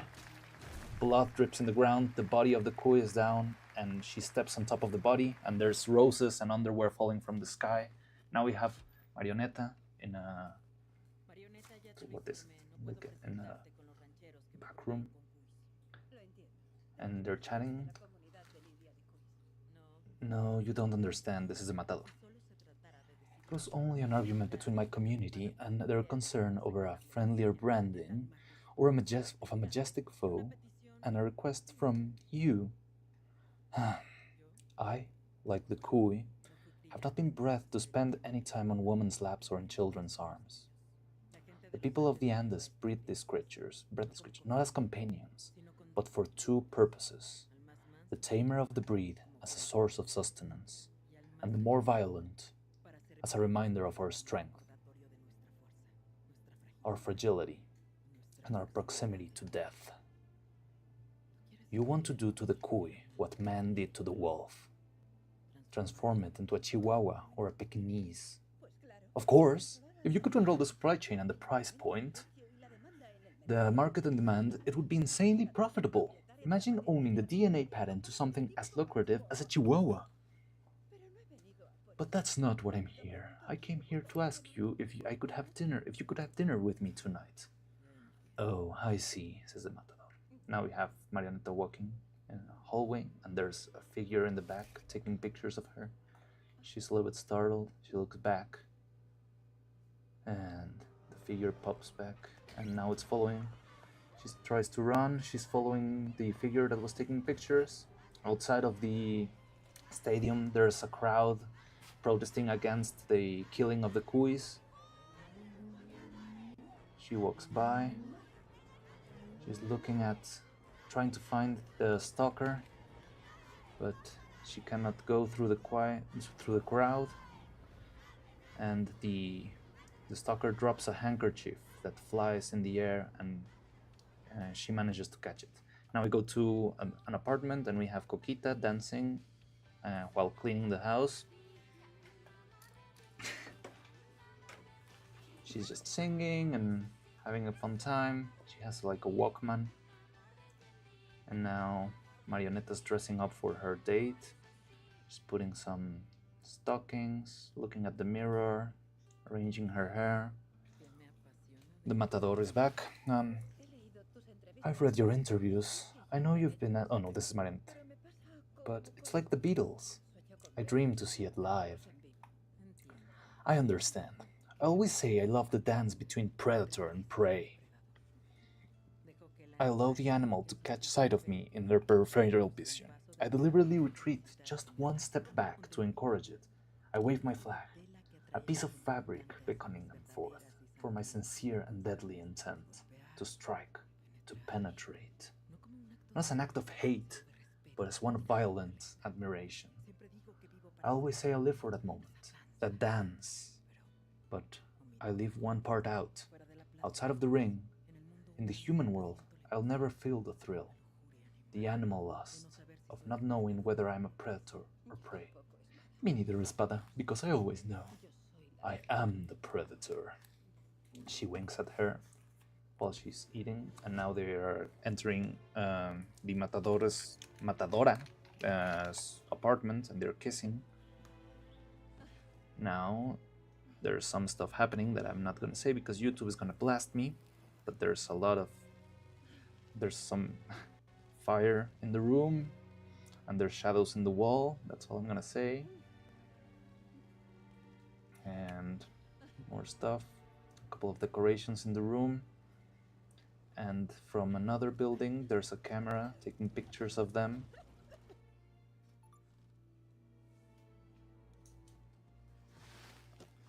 And the strange figure with the camera puts on a mask and gets out of the room.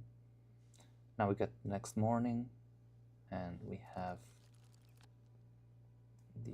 the matador woman giving a card to Marioneta.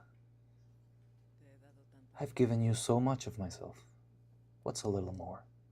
They kiss, and she leaves. She's in a cab now, looking outside the window. There's the stalker placing a camera. And Marioneta enters her house. The stalker's right there, but she hasn't noticed. Now she notices. He's approaching her. She's a little bit scared. She starts to struggle with her and throws her inside of a closet. And he drags a statue and puts it in front of the closet. Now she cannot go out. She's struggling. She's trying to get out, but she can't because the statue is blocking the door. And she's screaming.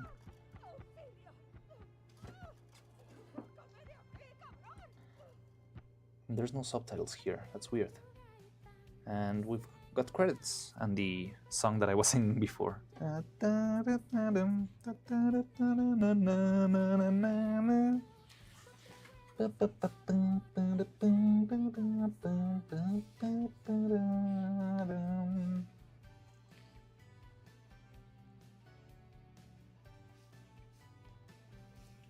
Yes, exactly. The part where parents walk in to see what you are watching. Exactly that moment happened.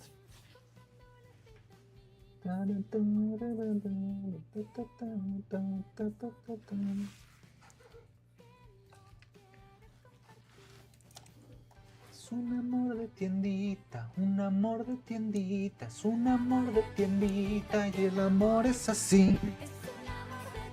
Coffee equals charm, no live performance, the stream exists without it. Yeah, sure, but this is a whole nother level of weirdness. Some boom booms. Oh, yes, apparently. Well, that was something. Yes. Tristes tigres. There's a logo. William Street. Alright, ready for episode 2. This one's gonna be even harder. Oh no, we're going back to the interview. Can you hear them? Right. I mean, people throw around the word obsessed, but how can you not be obsessed with something that is specific, succinct? Like it tells you exactly a time and place and brings to life. I guess where I'm coming from is that you have this character of Marioneta, and how do you bring her from Spain to Ecuador in the 80s? How does that, Gonzalo, how do you conceptualize that? Where does that come from, that reference? Yeah, so all of it just comes from Pedro Almodóvar, and the film, like his most famous films are Women on the Verge of a Nervous Breakdown and Volver, but I was really interested in his 80s work and 80s movies in general, but I wanted to make it like a really over-the-top melodrama and stop motion, and that's why Marioneta is from Spain, is because it starts with Almodóvar, but it's like, oh, this is like a different So setting. yeah, It's not Almodóvar's exactly a big like all of reference his for films. this show. And it's set in the 80s because that's the era of his films that I most love. But also, I was born in 86, and I spent like the first few years of my life in Latin America, in Ecuador and Panama. And I think a lot of the show was just me trying to, like, I don't know, like, try to access those like fuzzy memories and try to bring them give them a little bit more life, because we're getting a little dusty. So a lot of the show just comes. Really that desire to capture something about the 80s, but also kind of, oh yeah, I kind of remember these things. Right. Yeah, there is a lot of that feeling, especially when you see something so far out. When you say dusty, I think of TV shows and stories you can remember so vividly, and you want to retell them, or you want to recapture something so other people can live it and feel it the way that you live it and feel it. Missy, as the development executive that's leading the project, how did this project be? It's Adult Swim's first ever Spanish language show in the US. What are the moving parts of that? Yeah, so making a TV show is a long, difficult process, and it's wonderful to know that this project, it had been in the works, I think, since 2020. So I first met Gonzalo when he was a writer on Lisa Hannawalt's show Tuca and Birdie, which is just so good. And that's kind of how I became familiar with Gonzalo's writing and his style. And in 2020, everyone went, into lockdown, and we were working from home on our computers. It was a very strange time, and Gonzalo reached out and said he had an idea, and there's only one place he could pitch it. And I was like, okay, I want to hear this. And what's so incredible about this show, and I think it just goes to show how brilliant and creative Gonzalo is the show Gonzalo pitched to me 5 years ago is the exact show that we are seeing now. And typically along the way, things change significantly. Characters, plot, stylistically, things can just really take shape. And this idea felt so formed, just even in the pitch, that we said we have to do it. And then when it comes to choosing, are we doing this in English or in Spanish, because puppets don't talk, we felt that this show will only make the most sense in Spanish, and we at Adult Swim believe our audience is, brave enough to try new things, and They show up to be surprised. And I think what's so special about this show is it's so singular, it's so one of a kind, and unlike anything else, but yet totally fits in with the Adult Swim surrealist comedy vibe. Sure. And that's, I mean, the whole goal in creating art is to let people go somewhere new, to tell them a different story, maybe even in a different way that they didn't know that they were going to enjoy. And they realize like there's so many more stories that you're opening them up to. So many characters, so many journeys. I love that. We're going to look at the second episode, I think, now, of women wearing shoulder. All right, episode 2 starting. We have the starting screen. Created by Gonzalo Cordova. We have a streets, and there's a couple of street saleswomen. Lady, sweet breath, please. There's a giant cuy running through the streets, and a little girl crying on top. She's crying. Let me lower because my narration's gonna get messed up. And now there's Coquita with her music. Quieres, compra, no seas una tonta. Quieres, compra.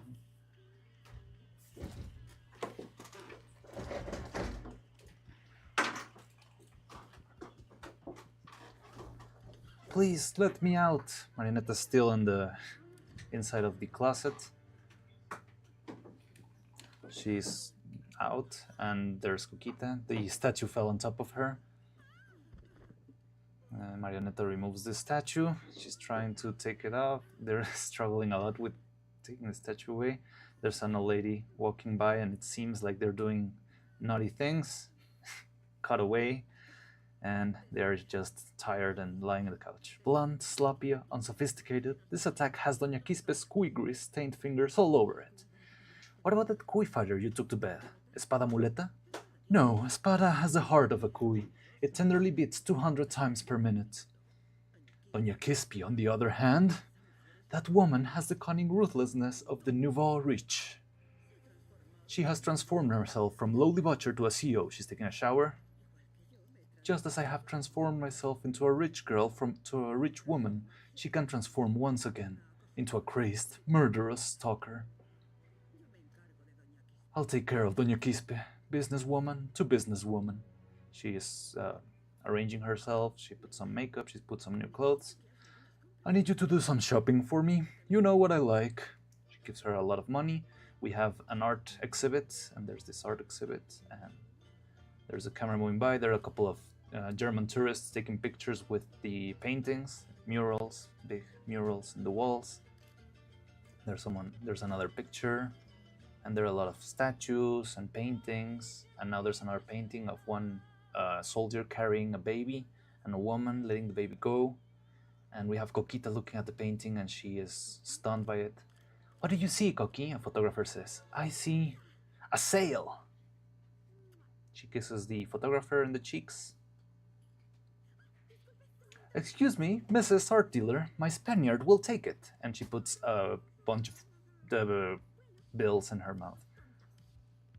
All right, let's do some pictures. And now they're taking stupid pictures in front of the paintings.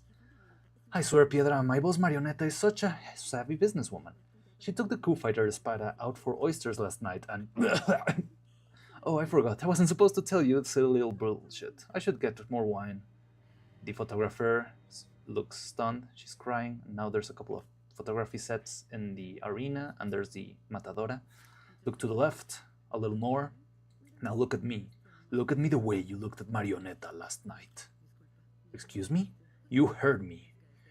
I may belong to a sport, but your parents do not own me. Yes, but my parents own the stadium and the sport that employs you. Do you know how much money I make from my photography? No, Piedra, I don't. Neither do I. That woman, with her adorable little clothes, is a threat to this sport. But more importantly, a threat to my weekly allowance from my mommy and daddy. I shared oysters with a charming woman. If that's a crime, then you and I can both share a jail cell. Espada, if you want to continue performing in this ring, you must prove where your loyalty lies. With that woman or with this sport. I will. In the ring. She walks out, and the photographer takes one last picture of her. Now we go to the office of Doña Quispe, the chef, and her daughter comes in. Please step closer, Nina. I found this in your room. Cooking without quiz. It's a gift from my friend Chucho. Vegetarian lentils too? Stupid. Lentils without chicken bouillon are poor trash. Ceviche, the lima beans?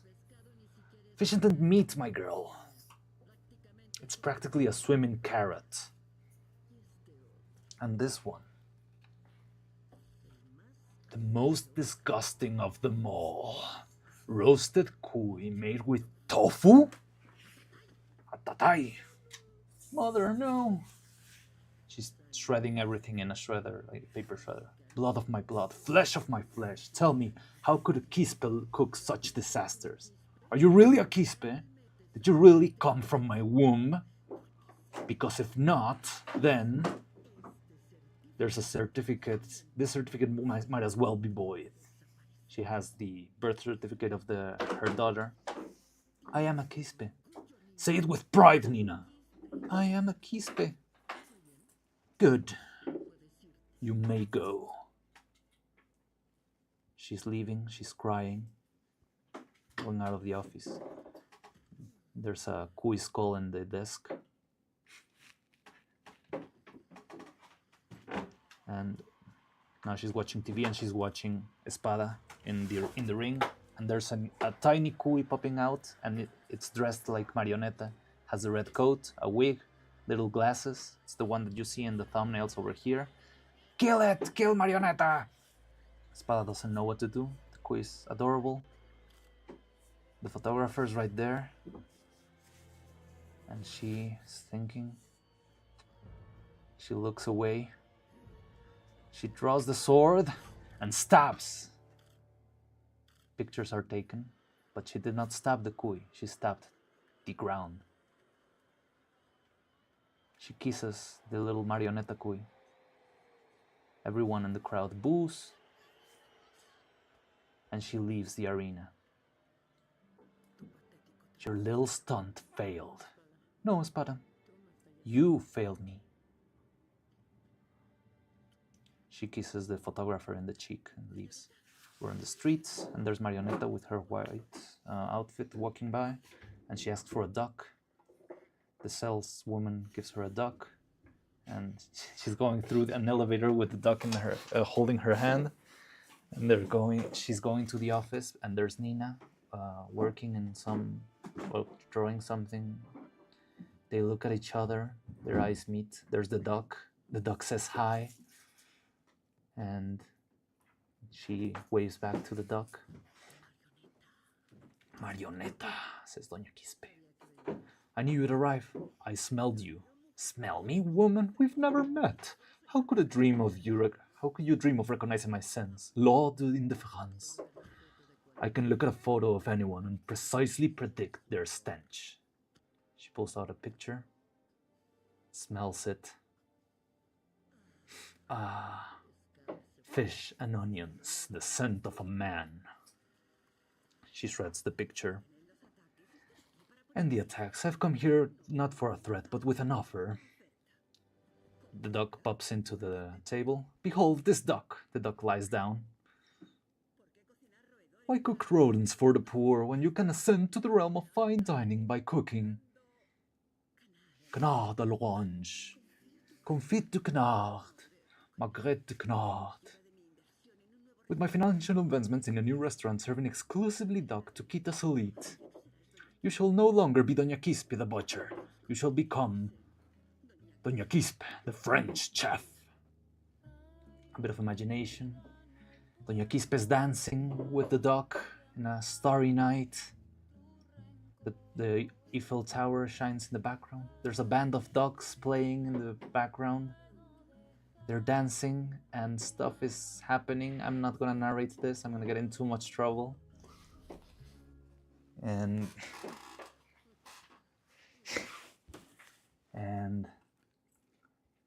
the fantasy's over. She grabs the duck by the neck and throws it out the window. The duck flies away. Offer rejected. The duck flies back and goes straight into the shredder, and she's shredded into pieces. There's feathers everywhere.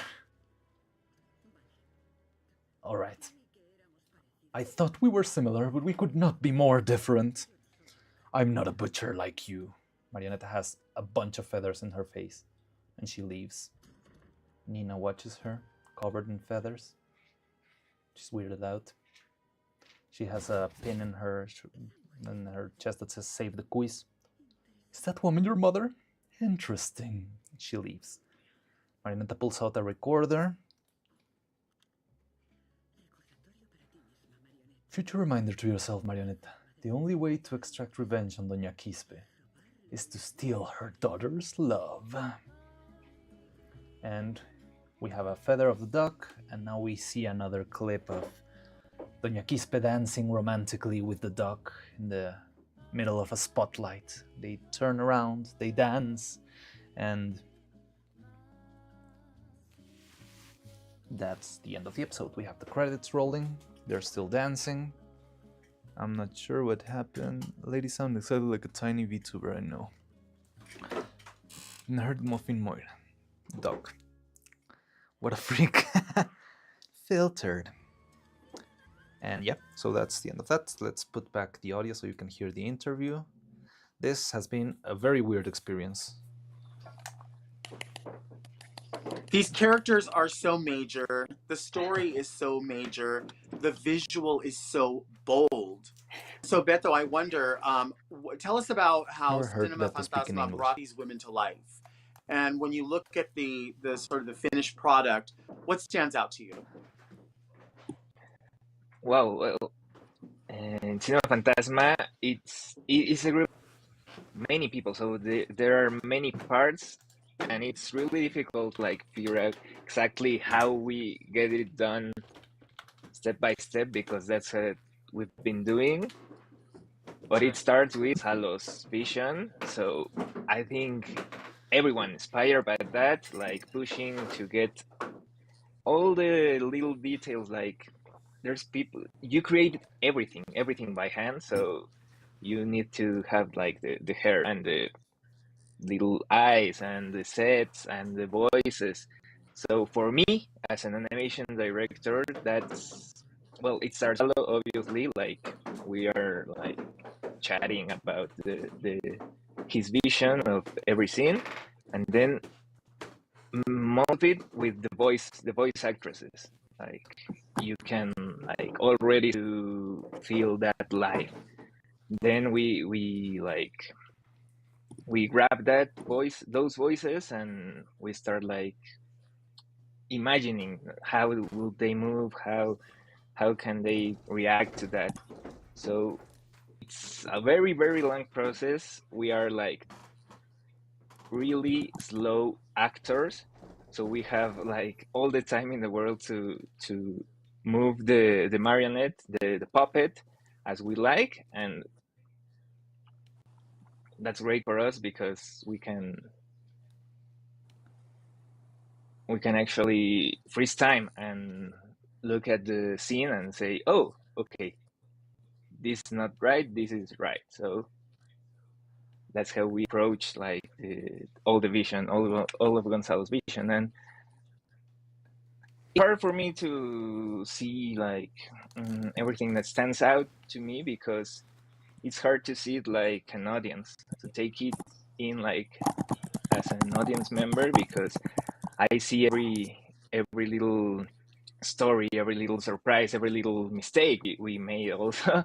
But I remembered which animator was doing that, and on which day, and the problems we had to solve to get to that. So I can't really take it in as a whole, but I love how I can take it in because I remember everything, and it's so fun for me.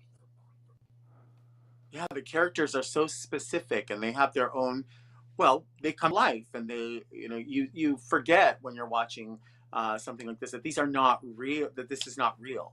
You get so caught up in this. Gonzalo, is there something that stands out to you for each individual character? Is there a movement or something that they do that is just specific to them? Well, I'll tell a story about Beto. I remember the first time I visited, something that really, I think Beto just mentioned that they're basically really slow motion actors, the animators themselves. And I remember Beto was asking me how there was like a little marionetta puppet on set, and we had like everything lit. It was like, kind of mind boggling to like be on a set for the first time for like something like this. And Beto was just like doing hand movements to figure out how her hands moved, and he was basically asking for like, what do you think how do you think this character um works through her hands? How does she express herself through her hands? And he just started like doing a bunch of hand moves, and I just thought it was so charming and so thought out, and so like any actor, like very emotional. And I now, whenever I watch, especially these first two episodes, I remember the way Beto was moving his hand, and I see Marioneta flick her hands very similarly. It's very charming. Yeah. So that's something that stands out, is just how much stop motion is acting. The animators, how much they're acting. Right. Absolutely. Missy, what do you think the impact of this show is, especially considering just like, there's so much noise going on all over the world, politically, socially, social media, family, friends, finance, and we need to see art like this. We need to see this happen. And this is something, a seed that was planted, over 5 years ago, and it's coming to life. What message does this send to other people that are creating these stories that they want to share?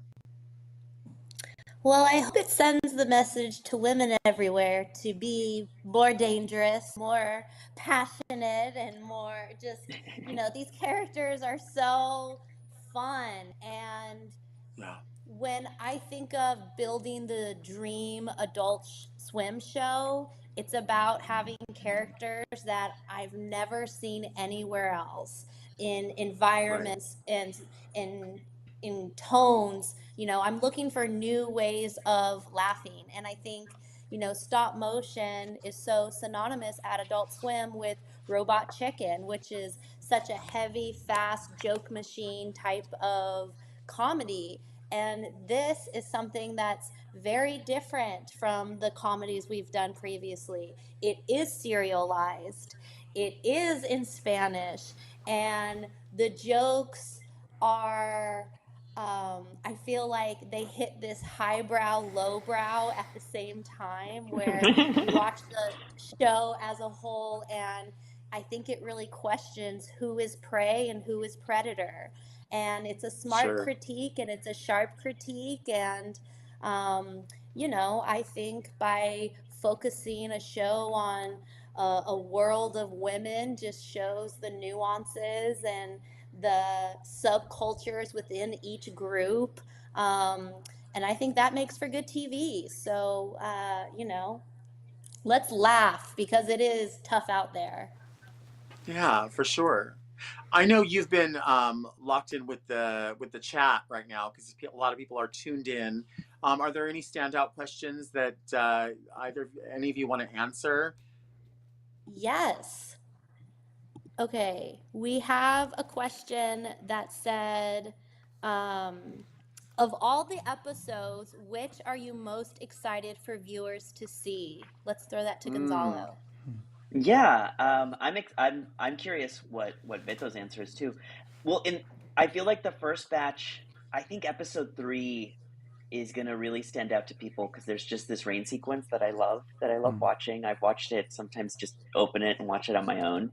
But I also think that episode just is. I think the first few episodes of every show kind of finds itself, and that was like even in the scripting, I was like, the writers' room was just making each other laugh so hard, and in the animation, it felt like something clicked in that episode for me, and I think from then on, the show's voice shifts a little bit, and I think that's a really exciting one. And then in the second half, there's an episode where they go to a place called the Pueblo de Mamitas, which I'm just excited for people to meet the Mamitas.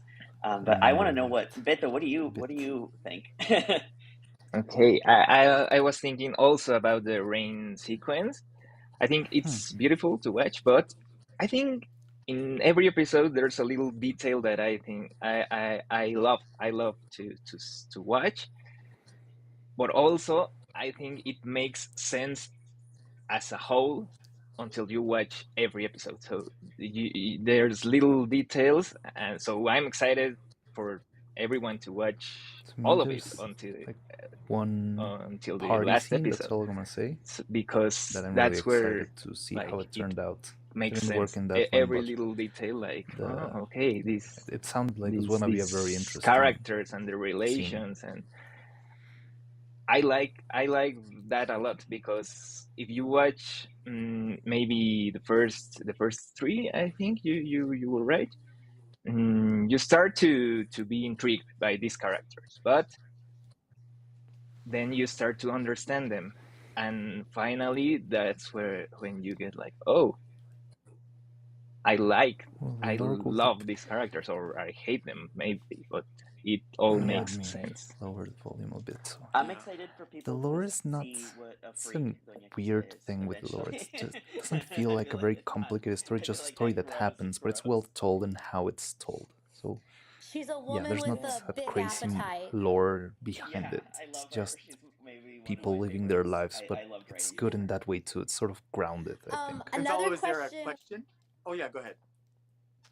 is about the choice of doing stop motion. Can you talk a little bit about the decision around stop motion? And then there's been a lot of compliments around production design. Can you talk about the design team?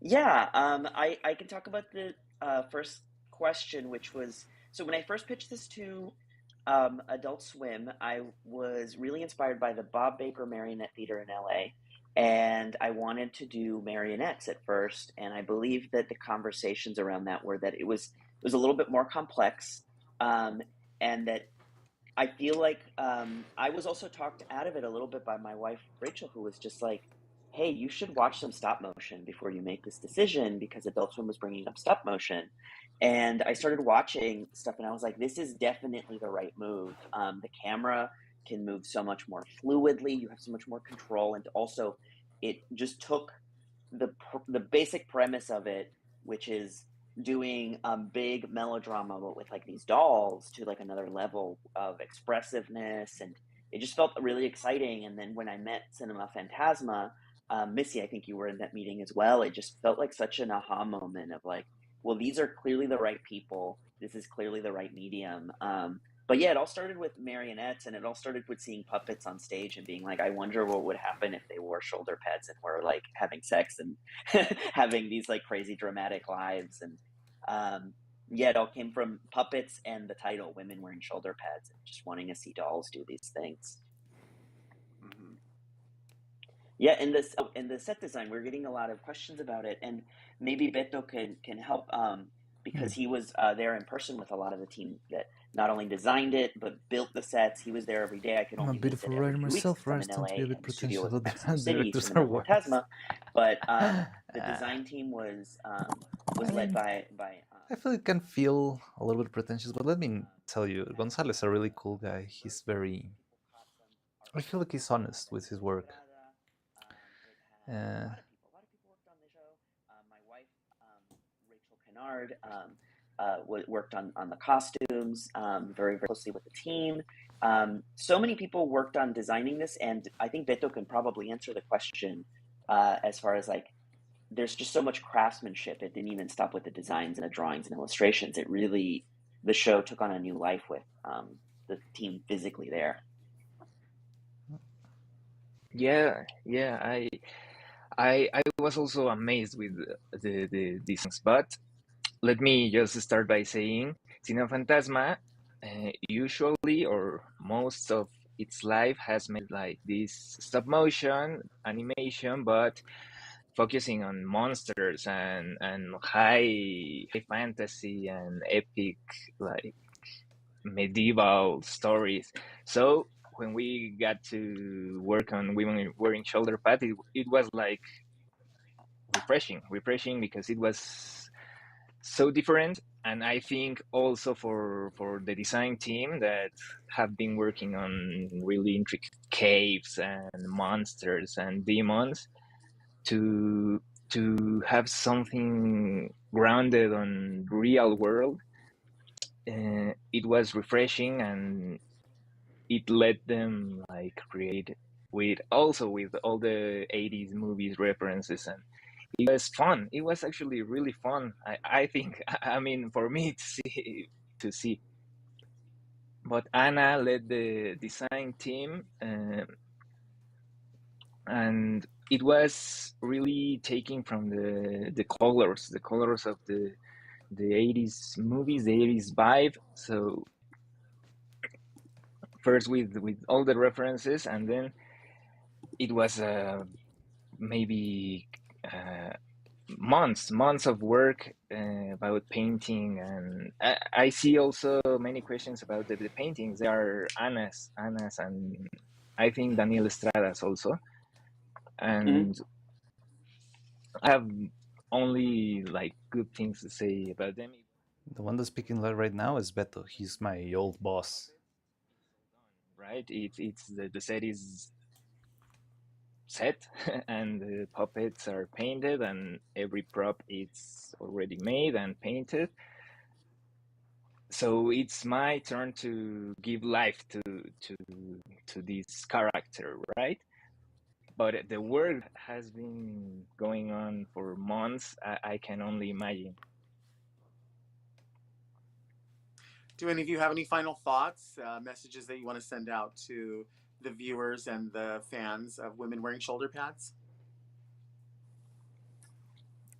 I mean, my big final thought is, I feel like this show took 5 years. It's very special and very personal to me, but also to a lot of the people on the team.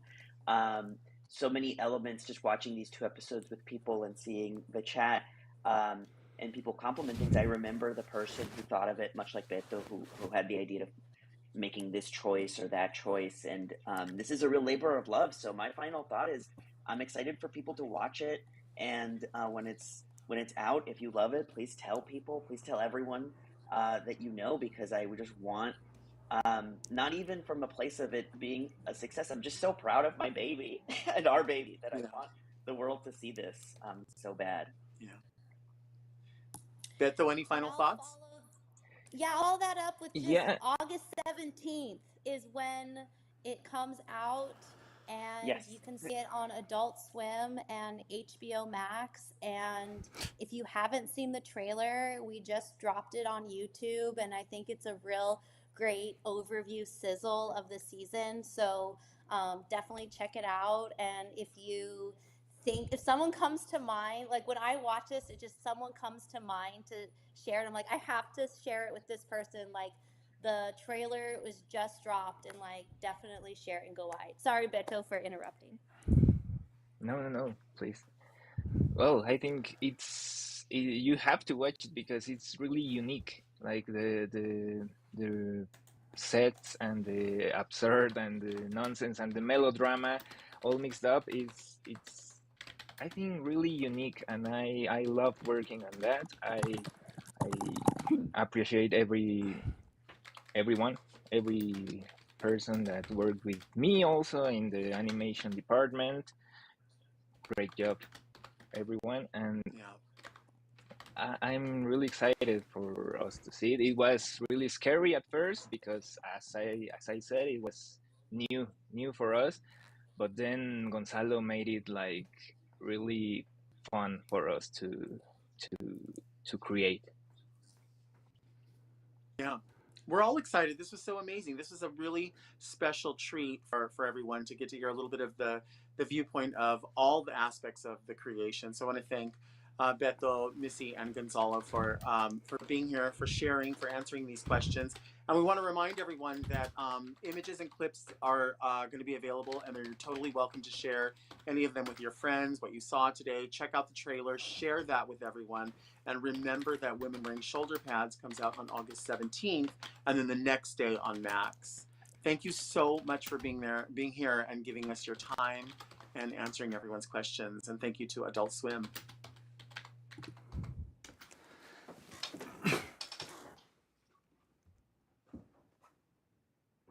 So they muted apparently, and it just ended. Now there's just one curtain of Marionetta, and thank you for watching. Thank you for attending. They just said it was fine to share clips and stuff. Well, at least I'm not gonna get in trouble, hopefully. But I made then maybe I could have arranged this some way for you to actually look at the stuff. But well. Right, that was a very bizarre experience. I'm sorry about that. It was I did not expect all of that to go exactly how it went, but that was a little bit crazy, but a little bit fun. I hope you enjoyed my impromptu voice acting, which I had to figure out on the fly. The subtitles were terrible. Let me just say this, the subtitles were terrible. Sometimes it was already saying another sentence, but the subtitles were stuck in the last sentence, and that was so hard. I had to actually translate from what they were saying, and at the same time trying to narrate what was going on. That was a mess, but I think it was fun. I hope you enjoyed me suffering through all of that. But yeah, so it's your just why as scene in particular. Wait. I'm going back to it. While the writer needs to be, and only good ones are honest in their writing, they kind of get pretentious about their writing. Clap, clap. Well, you wouldn't need to say it's your. Just why has that scene? Oh yeah, but the there's my name was gonna pop in the chat. It was gonna say Mariano asks, why did you choose this scene? And it would feel weird.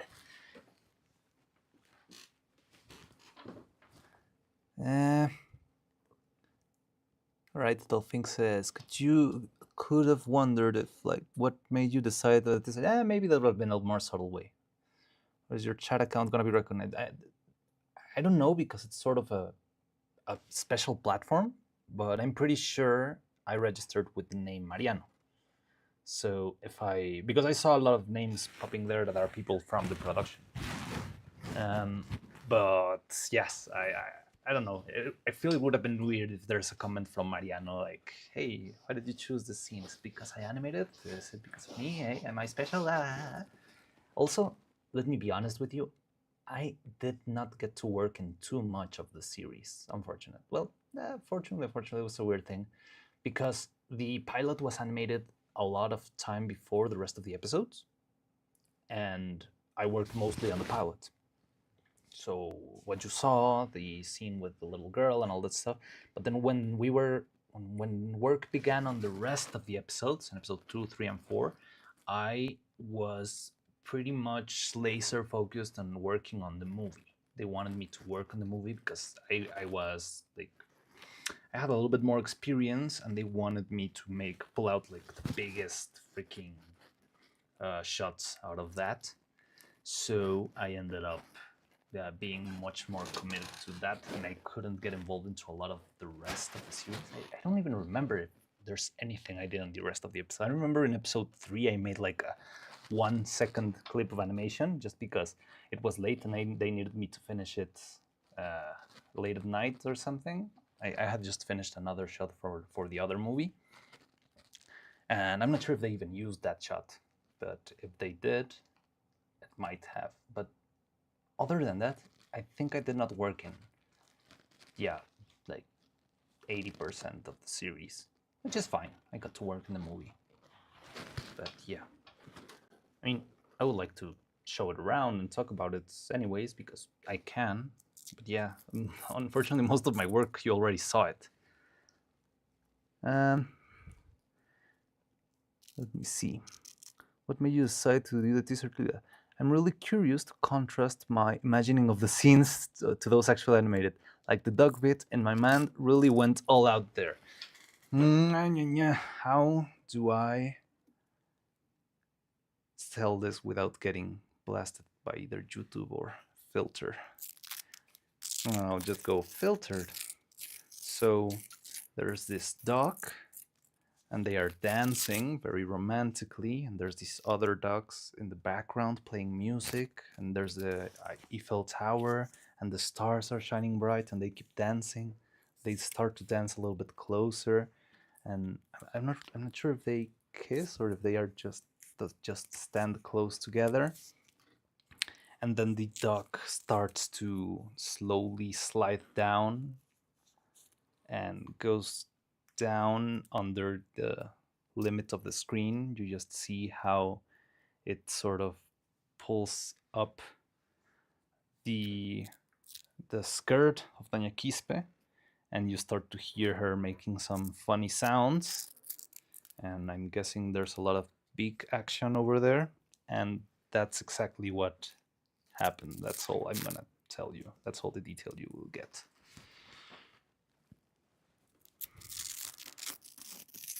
Let me just say that not only you're entertaining as a person, but your voice and your content are both incredible. Thank you. I'm really happy that you enjoy this. I don't know.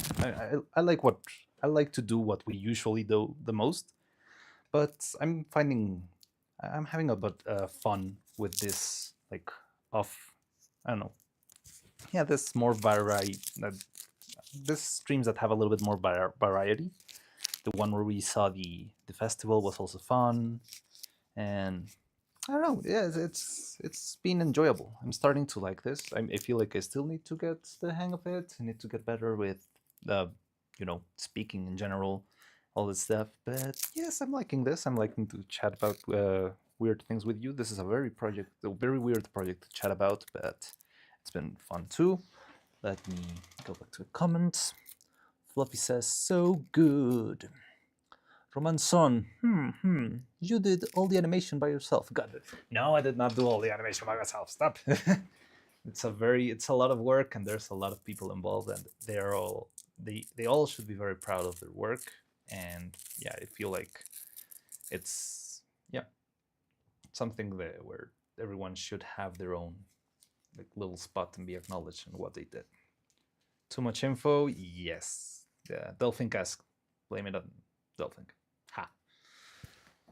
Looking forward to this wickedness. So many things just work in animation that wouldn't manifest properly in live action, even with CG. Yes, it's sort of taking advantage of the weirdness, you know?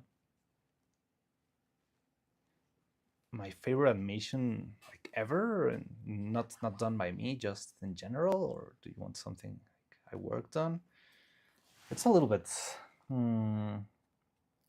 it's a little bit of an open question. I might need to think about it a bit. I have a couple of short films that I really like. Yeah, I feel like sort of the best animation. I don't know. It's a very hard question by itself, but I'm a really big sucker for stylized animation. I mean, realism is fun and it has its good stuff, but I'm a big fan of very stylish, very quick things. So let me show you something. It's probably not like my favorite animation ever, but I could say is sort of my favorite style of animation when it comes to stop motion, even though it's not. This is weird to talk about it. I mean, I really like it. However, I'm not sure if it's exactly what I would do if I could animate whatever I wanted. But I've always enjoyed it because it plays with. Oh, there's another example now that I think about it. All right, let's get to it. But so there's this studio, which they used to be good friends of the. In general, on my own. Okay, I'll have to think about that because probably my favorite animation that I have ever done is still behind bars in the production of the movie.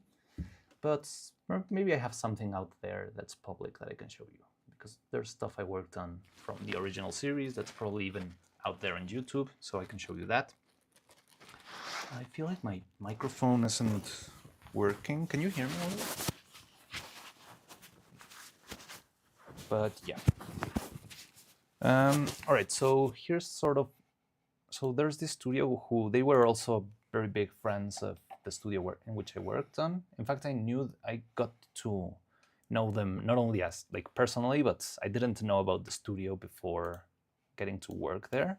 It's called Screen Novelties. They make stop motion animation and they're very good at it, and they have this very charming, stylish, they have a lot of style in what they do. What can I show you first? Both of them. I can show you. Yeah, let's start with something else. This is a short film that they haven't released yet, but there's like a little teaser. Maybe it's not in YouTube. Let me check. All right, it's not in YouTube. Let me look at it in Vimeo. But I really like the style of these guys. They're really, really good. No, I don't want the screen novelties. And they haven't released this short. I think they've been working on it for like 10 years now. But there is a trailer. So I wanted to show you the trailer. Where's the trailer? I think it's a Kickstarter trailer then? No, yes, there it is. I guess I'll just get to show you the trailer, and once the video itself starts, you can just move on, but wait, weird stuff happening with my screens. Okay. So this was an old Kickstarter campaign from a long time ago. Let's see, does it have a date somewhere? Yeah, 2016. They expected to deliver the short film in 2016. I'm sorry, it's just fun that... I know that they're still working on it, that it's almost done and stuff, but I know. It's just something that happens in stop motion. Everyone says, yeah, we're going to be done in 1 year. Yep, sure, 1 year. And then you look at it that it's been 15 years and they're still going. But it's something you have to live with stop motion. It's, if you want art, you need to wait. But well, yeah, let's have a look. Mic was sliding and rubbing. It's good now. Yeah, I think it was my jacket bent a little bit and it went on top of the mic. And I was looking at my avatar and I saw that it didn't move when I was speaking. So that's what let me know that something was going on. But yeah, so let's have a look at this little trailer.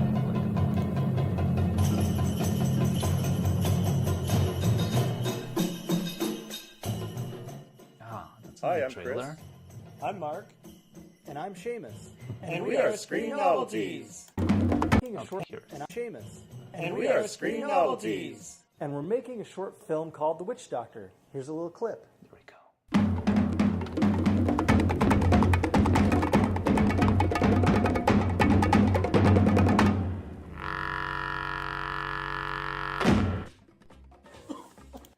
So that's it. That's all we have of that of that short film.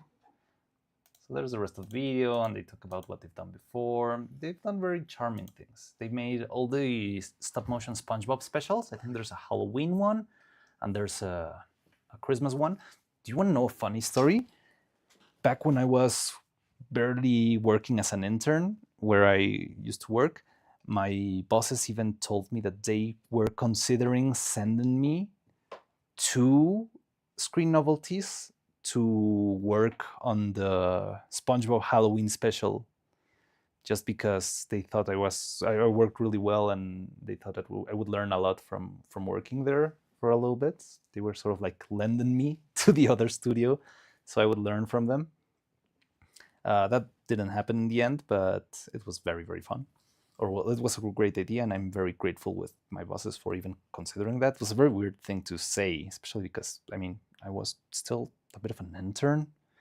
But yeah, I was very close to actually working on the SpongeBob Halloween special of, what is it, 2018, 2019 maybe?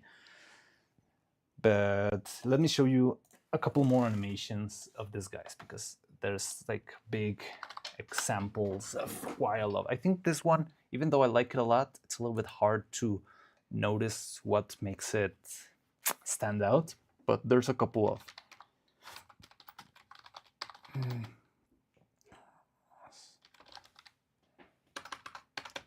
there's this one. Let me look at, no, not this one.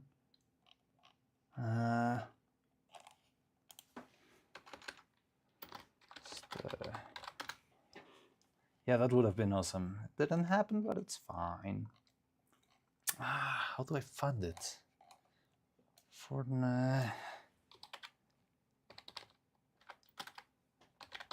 Do you know what else this guy's worked on? I cannot find it. All right, give me a second.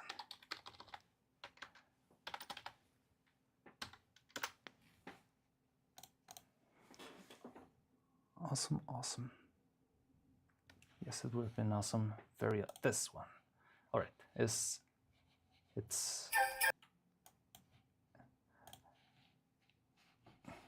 All right, I just got stuck in the other one. By the way, I'm not sure if I reconnected the audio, or well, if the audio is working fine.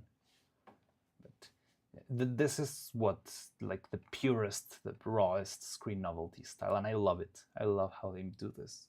Look at all. It looks like a very silly, very stylized 2D thing, like the Pink Panther or any UPA cartoon, that sort of old style. But it's all built and fabricated very carefully to mimic a 2D style. It's like working 3 times as much just for the sake of looking stylish and looking cool. It's just insane. It's simply insane. All right, let me show you. Let me play this so you can see it.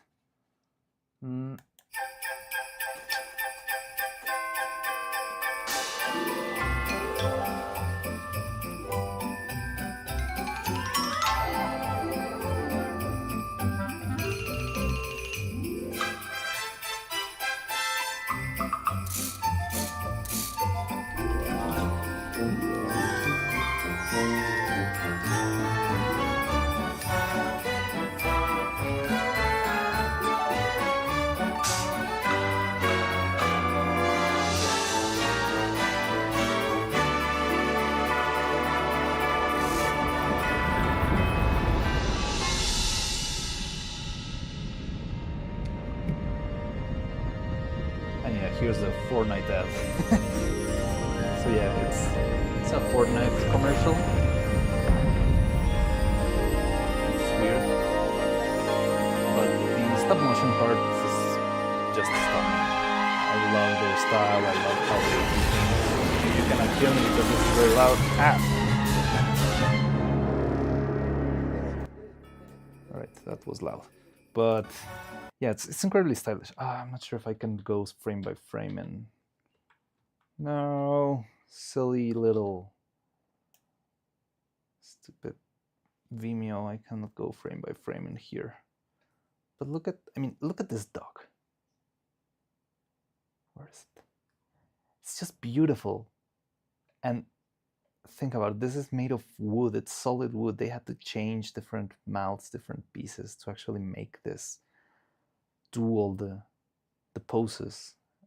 It's probably a separate piece of wood for when it pops up.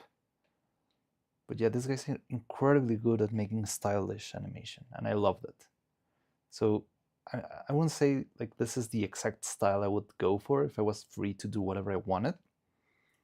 But I love the art of making something much more stylish than it needs to be. And this is interesting. Okay, this is not... I was wondering, well, this is sort of a smear frame. I feel like this is a wooden piece that they distorted a little bit, but maybe didn't cut the ended look, so they actually blurred it. You can even see here they have still the cutout, but it was sort of digitally enlarged and cropped with the final piece. But yeah, they're very good and very careful to actually keep everything stylish and feeling nice and poppy and flowy. But yeah, making that sort of style and translating it into another medium is something I really, really enjoy. And these guys are really good at it. They have the UPA classic stop motion, no, the classic animation. Mariana skin when? I don't know, maybe 2035. That sounds about right. And sometimes just Google searching for videos better result than searching directly. Oh, it's still good. Your insight in what would make a suggested animation viewing section on Discord. Yeah. I was thinking of actually doing that probably next week because I'm running out of stuff to show. Because we're pretty much set for stop motion, for animation. We're just waiting for my friend to actually help me out with the lights. So, yeah, I mean, in theory, this Saturday would have been our first stop motion animation stream, but I would rather wait for it and have the full, like the best setup possible. So I thought I wouldn't mind just waiting another week.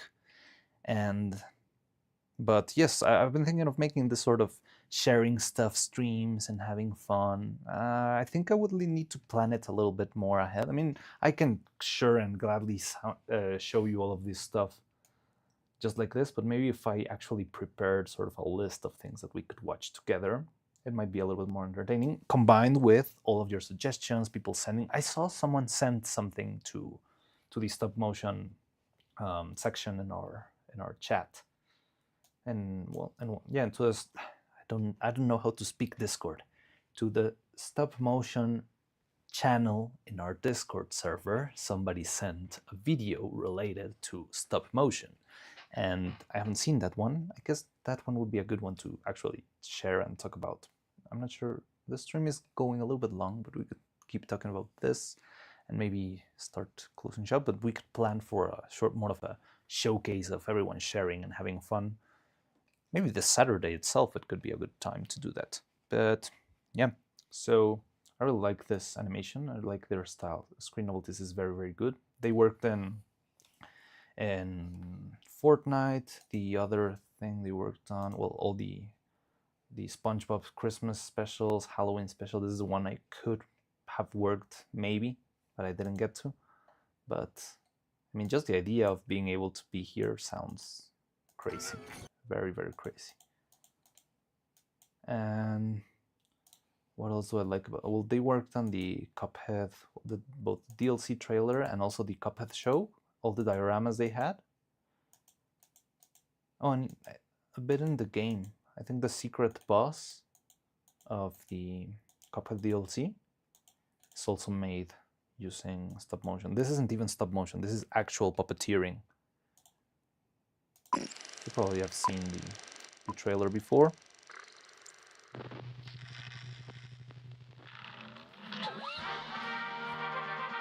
There's a few stop motions in the channel. Oh, all right, I'll take a look at that. I haven't seen them yet. No, I think. Well, let's watch this. But this whole actual puppeteering, they have the water and all this stuff. It's all live action with puppets. What better way to explore the island than with a leisurely climb into the mountains?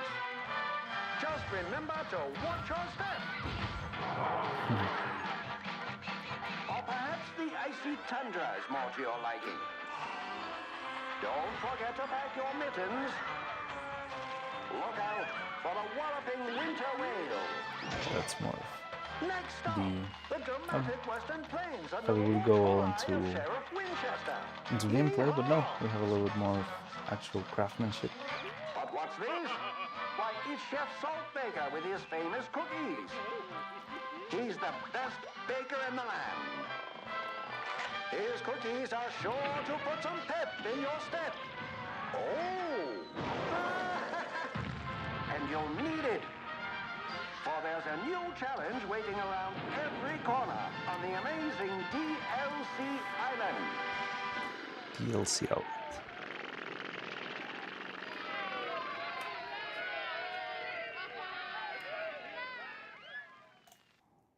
Yeah, this one was really cool, especially because it actually wasn't stop motion. They decided to make it all puppeteering, and it feels like, I don't know, World War II propaganda or something. Well, yeah, I really love the style of these guys. They're very stylish, very snappy, very pretty. You were just saying about the Christmas tree popping into place. Yes, that's also one. Wait, where is it? Here. So you have. I wish I had the freaking frame by frame stuff. But you have how it. They just change it. They replace it. They removed all the ropes from the tree and just didn't care. There's no continuity at all. But it doesn't matter because it's so fast and so pretty. Just completely ignore it. And then, yeah, from one frame to the other, you have all the decorations there, and just pops. And then you have this stupid little lines This is just a very 2D thing to do, and they just add it there. And they usually do this practically. I'm not sure how they did this once, but if from what I know of them, I'm guessing they would do this like in a separate take using either sand or salt or sugar in a glass against like a black background, and they just apply it on top of on the other shot. But it's such a 2D thing to do that who in the right mind would try to do this in reality? And that's what these guys do best. They're just crazy. And also then you have the gifts popping out and falling down. It's also really pretty and very stylish.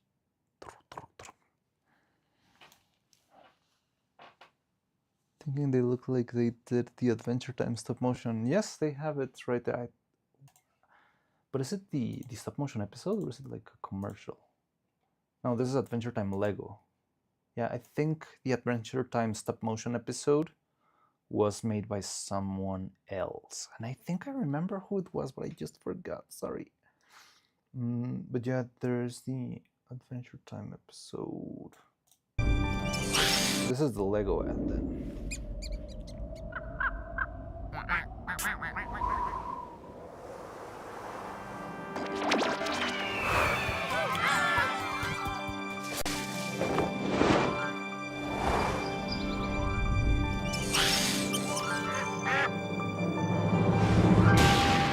Adventure time! Come on, grab your friends. We'll go to very distant lands. We'll take the dog and then the human. The fun will never end. It's adventure time. I'm gonna get copyrighted with this song. Alright. But I'm not sure if they actually did the full episode. I remember there was one episode of stop motion with Adventure Time, but it's not this one. And if I think about it, yes, it feels similar, but not quite Screen Novelties-ish.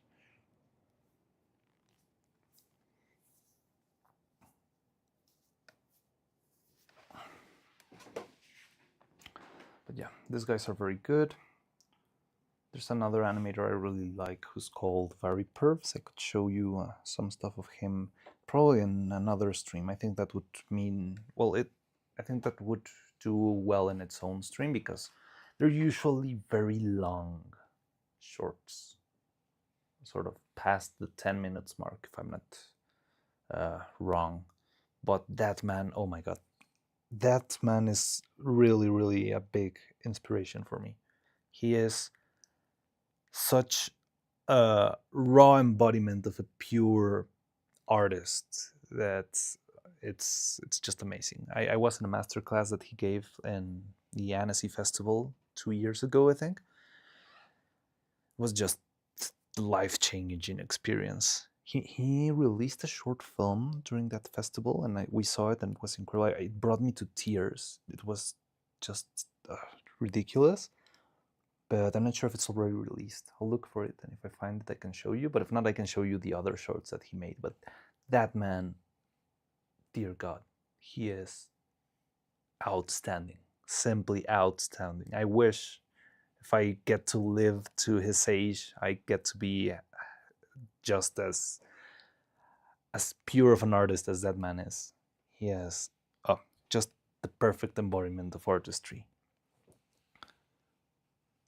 Can submit my favorite animations. Yeah, remember you wanted us to watch The Maker, and I think that's a really great option because The Maker is even sort of seen like I think it's like the standout stop motion animation of the internet. I don't remember exactly why, but one day, a couple of weeks ago maybe, I just Googled stop motion animation, and The Maker was the first thing that popped out. It's very, very popular, and it's very, very it's like a cornerstone of animation in the internet. Probably was a short film and run around in a couple of festivals. But it sort of got its place as the short film, the stop motion short film that you'll find on the internet. And it's a really good example for us to watch, and I think it would have fun. And I haven't seen it since I went pro You know, the last time I saw it, I was starting my bachelor's, and I would like to see how it could change my perspective now that I'm actually experienced and I can notice details and take a look at the wiring behind the scenes. So yeah, that sounds very important, very interesting. But yeah, we could take a look. Well, I remember you suggesting the maker, but you can submit as many things as you want. We would have that could be fun. I mean, we could be doing that next stream. Probably can do that on Saturday and just see how much time can we end up. Yeah, sharing stuff and showing stuff, chatting. Let me see. I'm gonna go back to the comments because I haven't seen them in a while. Can submit my favorite animations, but I expect none to be analyzed. While it might impress me, they might be made at the... No, don't worry. The thing with stop motion animation is that pretty much, I mean, just the act of making things in stop motion and fully producing it and going all the way through is still a very big endeavor. So there are things that have their ups and downs, but they all have its merit to it. So I would, please don't be disencouraged or something if I see something and find like little pinpoints and dents. It's just the medium being itself. But there's fun even in the defects. Like look at these guys. They make things intentionally ugly. So the Cuphead trailer, it's really pretty, but the movement's completely off because it's hand puppeteering. It feels weird, it feels clunky, but that's part of the charm. And there shouldn't be, I mean, I've seen Lego animations, I've seen experimental short films, I've seen crazy experimental short films with the mixing live action and pixelation, crazy stuff. Don't worry about that. There's so much good stuff out there, and you just need to find a way to... even in Women Wearing Shoulder Pads itself, there's things I see in it that I don't like. There's things that I can find in my own animation that like, oh, you really screwed up with this, oh, you really screwed up with that. But Expert Mario the Maker said it's not trash. It's definitely not trash. I remember watching it, and I mean, if it's impactful, which it is, because what I do remember, I might not remember exactly how many shots it has, or if there's a rig in the scene, or if there are any stop motion defects here and there, which I wouldn't mind, but the story is there, and I do remember the story, and I do remember it was very, very compelling. But let's see. Not sure if you should or shouldn't add old David Firth videos. They're pretty violent. I mean, if they are on YouTube, I guess I would be safe-ish, as long as everyone in the audience doesn't mind. As I've told you before, I like this to be a space where we can talk art, even if it goes a little bit outside of bounds of what's usually, how would you say, it's like commercially friendly. I would like to still abide for the platform's terms and conditions, just because I don't want to be kicked out, but I feel like there's a little bit of value that shouldn't be lost in the sharing of the medium. But if it's something that you can find on YouTube, I wouldn't mind showing it. I would just probably just give a little bit of a warning if I know it's going to be either violent or if it's going to have any sort of explicit content, but I don't mind looking at stuff, and if you don't mind looking at weird stuff, because stop motion has a lot of weird stuff. There's no way to escape it. I mean, there's this sort of thing that's really pretty and very charming and very kid-friendly, but there's things that aren't. There's a lot of things that are very explicit. I mean, even the Women Wearing Shoulder Pads right now, it had a scene with a duck. It was pretty crazy. Good thing you didn't get to see it, but you might be able to see it eventually. So yeah, I wouldn't mind about that either. Just find a way to balance it out, just not getting kicked out. I don't animate. I haven't played guitar for 30 years. I just have animations I like. Yeah, that's great. Just share them. I think all stop motion and even non-stop motion animation is fine too. We can watch. I have a lot of 3D animators that I found very... Well, I might have used to find very exciting. I'm not sure what they're up to lately, but I really enjoyed their work. You know, I had this when I was studying. I had this firm belief that I didn't like 3D because I felt like it was sort of getting very stagnant. Because ever since Frozen, everything wanted to be these very perfect, pretty porcelain dolls with the best rendering and 3D animation and yada yada yada, and particle physics and crazy things. But then Spider-Verse came out, and once Spider-Verse came out, the world of 3D animation started to open up. There was a lot more stylishness and craziness, but it didn't start in Spider-Verse. Spider-Verse wasn't definitely the first thing to actually use cell shading or comic shading. And there are a couple of artists that I enjoyed from before. I'm not sure what that what means. Probably, well, there's a little bit of an offset between the chat and what I'm saying, but I think I know what part you're. No, wait. So it's like firm, what? Like firm in weird chat.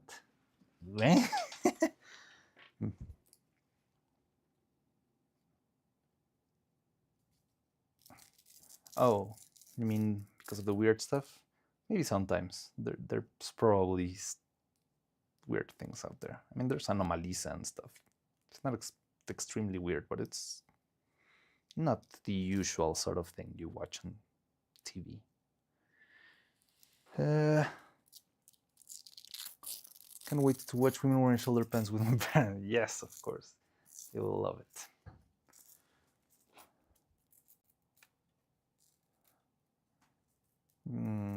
I would like to see more women wearing. I think they're gonna keep like putting, you know, shorts and or clips in their website, in their YouTube page, but they're most likely not gonna put the whole show, and I would feel kind of bad if I sort of streamed the whole show in my channel. That wouldn't feel. I don't think that would feel right to me. But let's see how much they put out publicly, and we can sort of see it. And maybe after some time, after it's had its run, after it's already had its time, maybe we can consider watching it. I don't know. I don't know how much trouble I would get in for that, but I will enjoy watching it with you. But also, yeah, I mostly worked on the first episode, so there's not much for me to talk about the rest. Pretty much the only thing I did in the other ones was read the script, so I know what happens. I saw some of the clips that my colleagues did, but yeah, I haven't even seen the full product. I haven't done that much in the rest, but the pilot is out there, and I could talk a lot. I could talk all day about it. I've been talking all night about that little clip. So yeah, I don't know. Animation is weird, but it's fun, and yeah, if you like to see someone jab for hours and hours about it, I'm your guy. I could do this forever and ever. However, I also like to make stuff. I like to make my little dolls and do fun stuff, and hopefully have someone else yapping about it somewhere else. But yeah. Oh, started watching the Frankella TV series. Cool monster designs. Yeah, they're very cool monsters. How much have you seen? Because I made. Well, I worked in all of the episodes, but the one I worked the most on is in episode 4.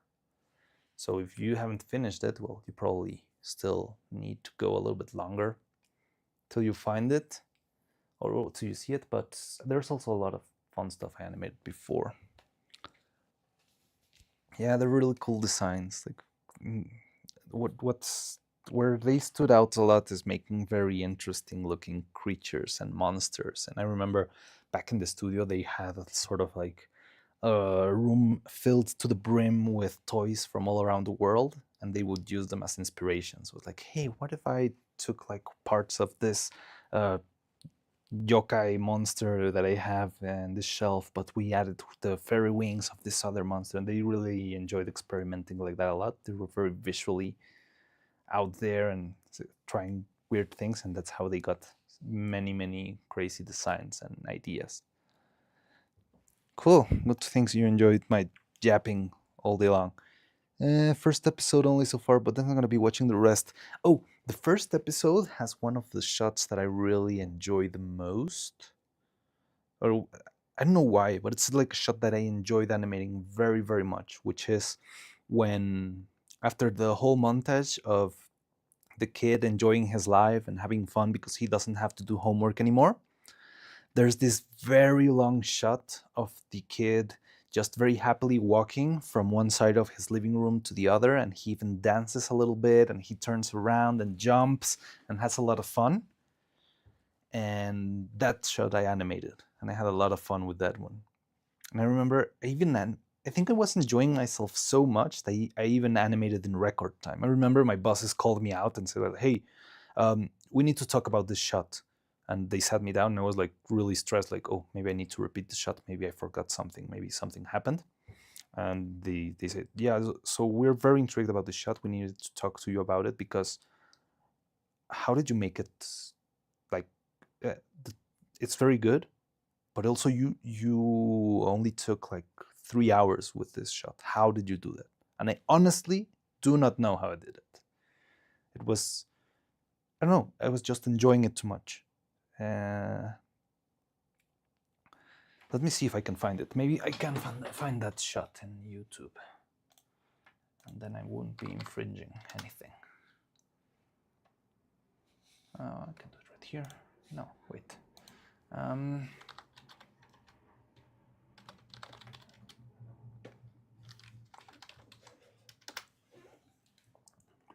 Let's see if I can find anything. Can't really see it. So this is the song. But it's not in the song. It's after that. Oh, there's my own stream. I could watch that.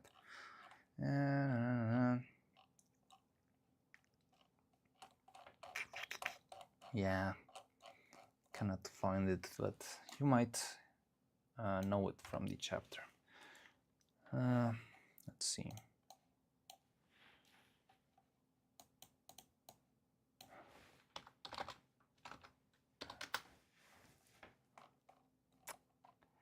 No.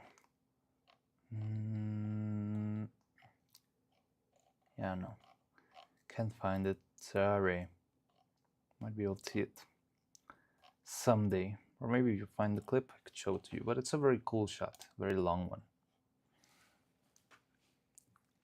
First episode only so far, but from watching the rest on. Also, I love animation. That has a market for young children that's still 100% quality. So many children cartoons not looking painfully lackluster.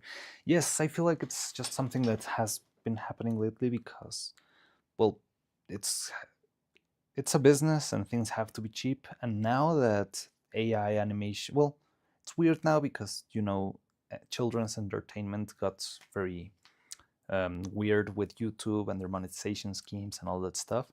But yeah, so now your high production value shows need to struggle against the massively produced, like overseas cartoons that are made in seconds, or those little weird sketches of Elsa and Spider-Man dancing in a ball pits. I don't know, weird stuff that's really easy to pump and make more and more and more, and having quality content struggle against that, it's really, really hard. It's not easy at all. So I don't blame the actual, well, like children's content nowadays for what they are going through, because they're struggling a lot. But yes, it's just something, well, it's good to see when they actually are able to spend the proper amount of time and making something with quality and love and passion behind it. Put the stream in your stream, you can see the infinity. Yeah, reach infinity. I found lots of shortcuts, no damage to the car, but sometimes transmission can be fixed with 2 hours. Not important, let's say, instead of 16 hours. Yeah, like you end up finding the right ways to make things faster and more fun. And I mean, if you enjoy it, it ends up being less heavy of a job. But you know what also helps a lot when animating? That you need to try and make your life easy. Because if you are struggling with something, you're not able to concentrate in the animation itself. You'll concentrate in the thing you're struggling with.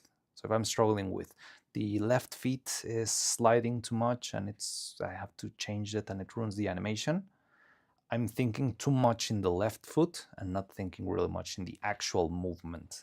That, yeah, for properly animating, the best way is to actually have the least amount of distraction possible.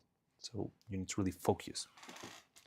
Delphine says, 80s hero wasn't exactly innocent when all cartoons were rushed out only to sell toys. Well, yes, that also happened. But even then, there was a lot of production value behind. I mean, like He-Man and that sort of stuff, they're very well drawn. Maybe not very well animated, but they were very well drawn. In Halloween, we can watch some animation in YouTube Kids so we can sleep. Let's watch some weird Nightmare Fuel. Yay. Definitely don't blame the people making the child cartoons. I'm sure they're doing their best. It's also something about people who make the cartoons. They're just doing their jobs. I mean, I remember I learned that in school when I was learning, that they told me, yeah, I mean, I have friends back then. It was still in development. And they told me, I have friends who are working on the Emoji Movie.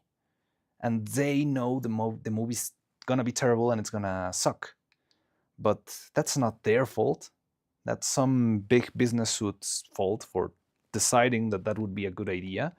But the animators are doing a great job. And if you see a bad movie, but you think about the animators or the artists behind and not about how bad the story is, you can learn to appreciate a little bit of it.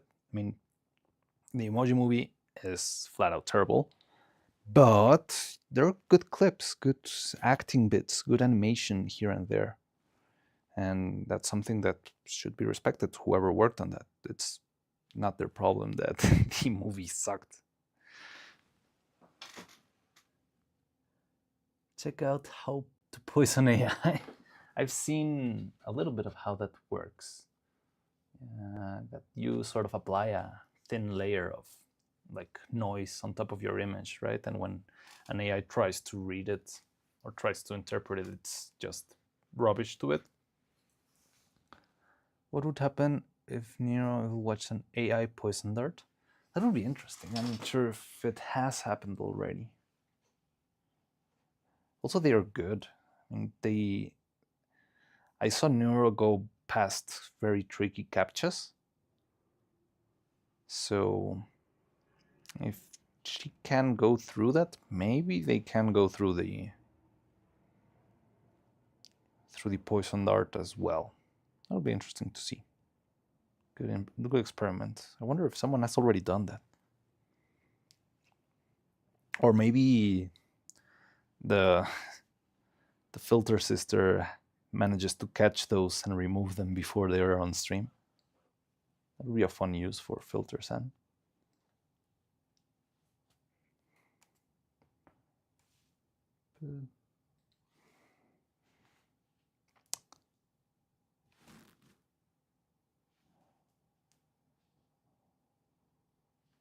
Delphine says, I like watching a lot of really low budget movies and embrace the passion that gets thrown even when there's little experience, skill, or budget behind it. Yeah, there's a charm in that. There's something cool in seeing stuff that maybe the end product isn't great, but there's work behind it, and there's always something you can appreciate behind any sort of project. I mean, a lot of people ended up working on it, and someone had to really put that extra effort with the hopes that somebody would find it. But yeah, so I don't know. That's I'll get ready. Yeah, let's do that on Saturday. I'll get ready a couple of really fun animations, and if you want, please throw all of your favorite stop motion animations, weird Nightmare Fuel, whatever you want into the Discord channel, and yeah, we can take a look at it on stream next time, and we can have more fun, have a stream much more like what this last hour has been, just chatting, talking about stuff and commenting. I can go really in depth with stuff. Where did I leave my... Here it is. Nero won't be hurt by poison. Artfell trains her ethically. Oh, but what I mean, but someone could send a fan art with poison, right? And she wouldn't be hurt. I guess she would. But the interesting thing is, would she be weirded out? Would she be unable to read the image? That's what I find interesting. Speaking of art for AI, I'm working on a mod for Balatro Neurotheme. Oh, cool! On the pixel art for a card. Oh, that's crazy. And I say working because right now I'm not getting paid. Well, but so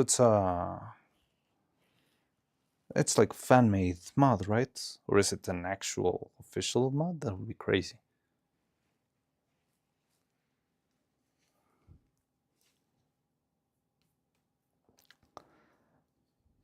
But that sounds fun. I've never played Balatro. Should play that.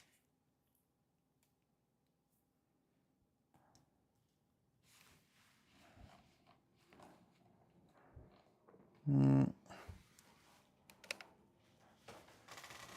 that could actually help me learn how to actually play that game. Never played it. I really should. I see. I'm noticed that it made a lot of noise in last Game Awards and stuff. And it seems like everyone who did play the game and I talked with them, they said it really deserved all the awards and all the nominations. So pretty intrigued by it. It's in the Neuro Discord. All right, I'll check it out and see if I find it. Just helping with one card. I think it's fine. Sounds cool enough. And what's the card? Is it Evil? Is it Neuro? Is it Turtle Boy?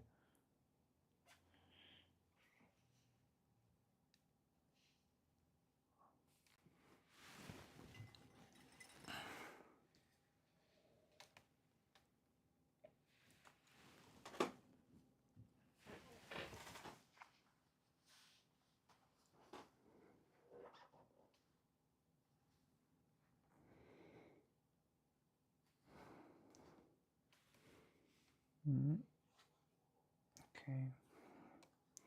Oh, it's a lava lamp. Have fun. You watch FSCL yet? No, I haven't. I was thinking about watching it this weekend.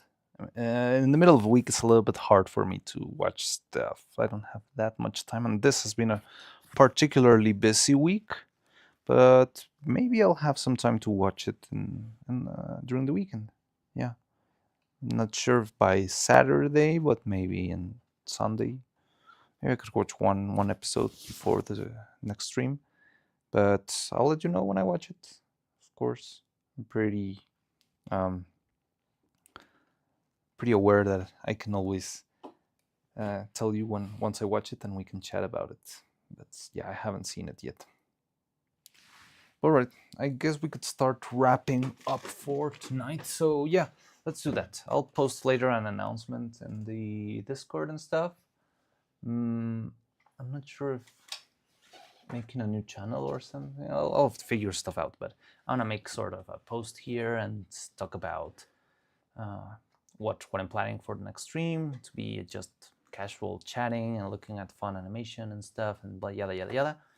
And we can do that next stream, have fun, see how it goes. And then yeah. So then keep moving towards animation, which is fun. Oh, I did an edit of a little trailer. Well, actually, someone helped me edit it, but I have the trailer for the animation, which I wanted to post just to see if we could catch any new viewers. I'm probably gonna post that either probably tomorrow. But yeah. So this was fun. I really enjoyed this. It was a very weird stream. Thanks for sticking by with my black screen and me narrating weird stuff and involving ducks and shredders and other stuff. And animator raid. Sure, let's see who we raid right now. However, let me first go to my... Let's get up close and personal. Hello. And let me see, what could we do? But, well, all right, so I'm going to make an announcement later. I'm going to tell you, I'll keep you up to date. Let's see how everything goes. Thanks, everyone, for watching. Thank you for sticking by. I think it was very unusual, but it was a very fun experience. I enjoyed it a lot. Thank you for being here. And let me see, who are we rating tonight?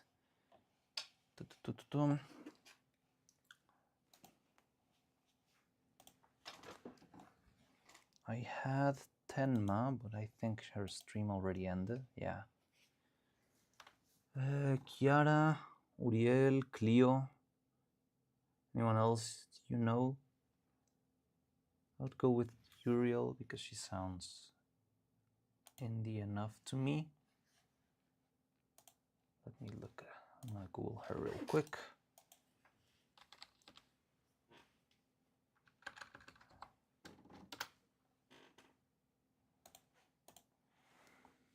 What is it?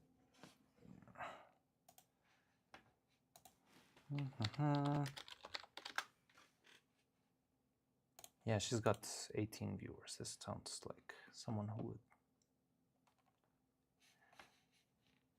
enjoy raid. So I don't know this person that much, but yeah, this can be fun. So I'm gonna set the rate to her.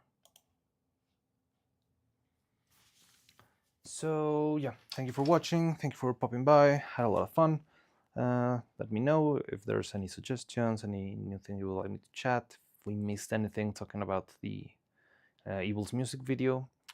And yeah, there's always time to keep talking and yapping. I'm really good at that, except for my pronunciation and getting stuck with a couple of words, but that doesn't matter. This is YouTube. So yeah, thank you for popping by. See you later. You do know her? Great. I'm not sure if you suggested her to me in the past stream. Maybe that's how I got her. So yeah, we'll be rating Uriel. Thank you for watching. Thanks for popping by. Animator raid? Yes, animator raid. Let's go with animator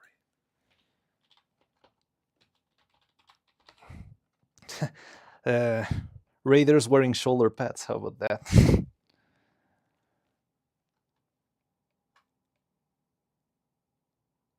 Animator raid. Let's go with animator raid. Okay.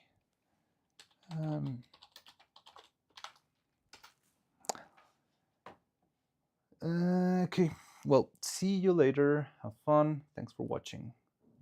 Still Saturday.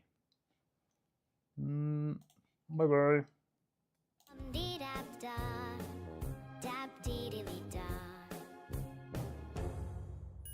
I'm sitting here, I miss the power.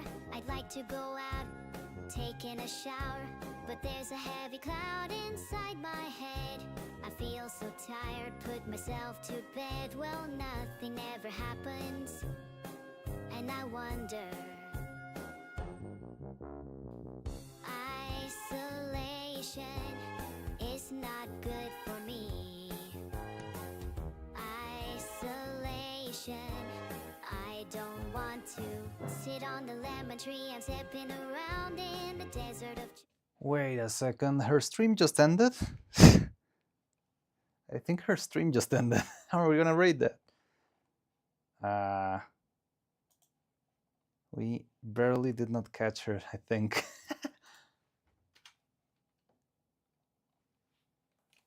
Ah, that's dumb. I went in. All right, hello, I'm back. Let's get another someone to rate.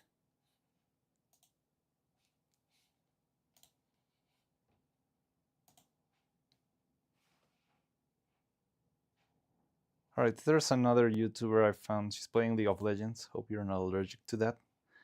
But yeah, I remember I saw her streams. I think she debuted like 2 weeks ago or something. She's called what? Momo Moonbug VTuber. She's a bunny. So I'll send you there. Animator rate. Ready?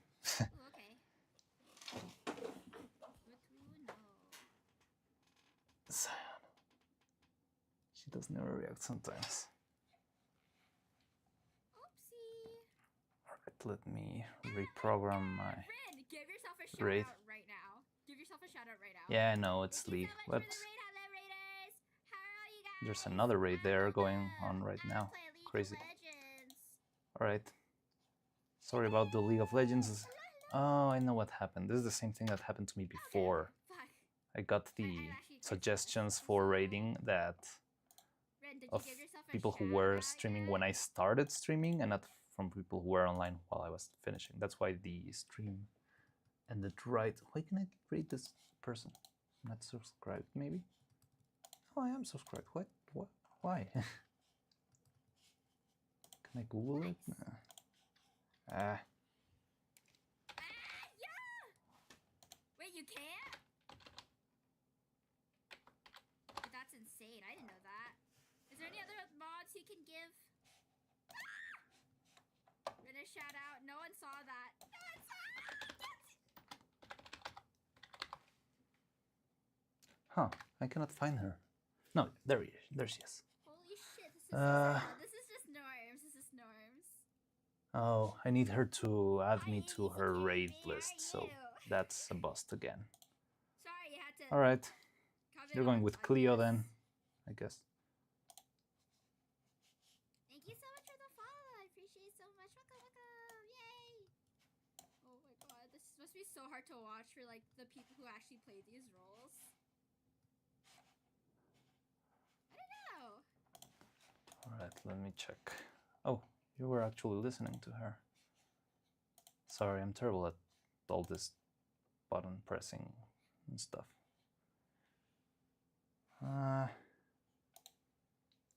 Let's see. Is she really online or is my YouTube feed lying to me again?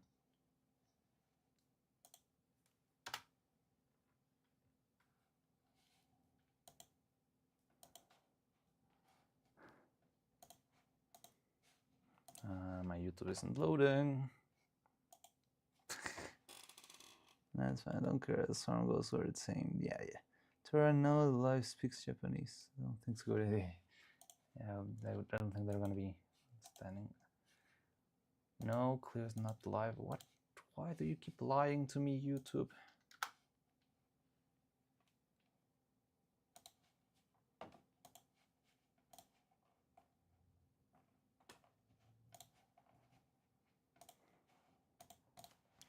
Who is live? So yeah, Cleo doesn't seem to be live. No, yeah, she is live. All right. So we're going to with Cleo from Face Connect. Right. Sorry about the extra scuff. Just as if you didn't have enough scuff already. Well, all right. See you Saturday. Have fun. Bye.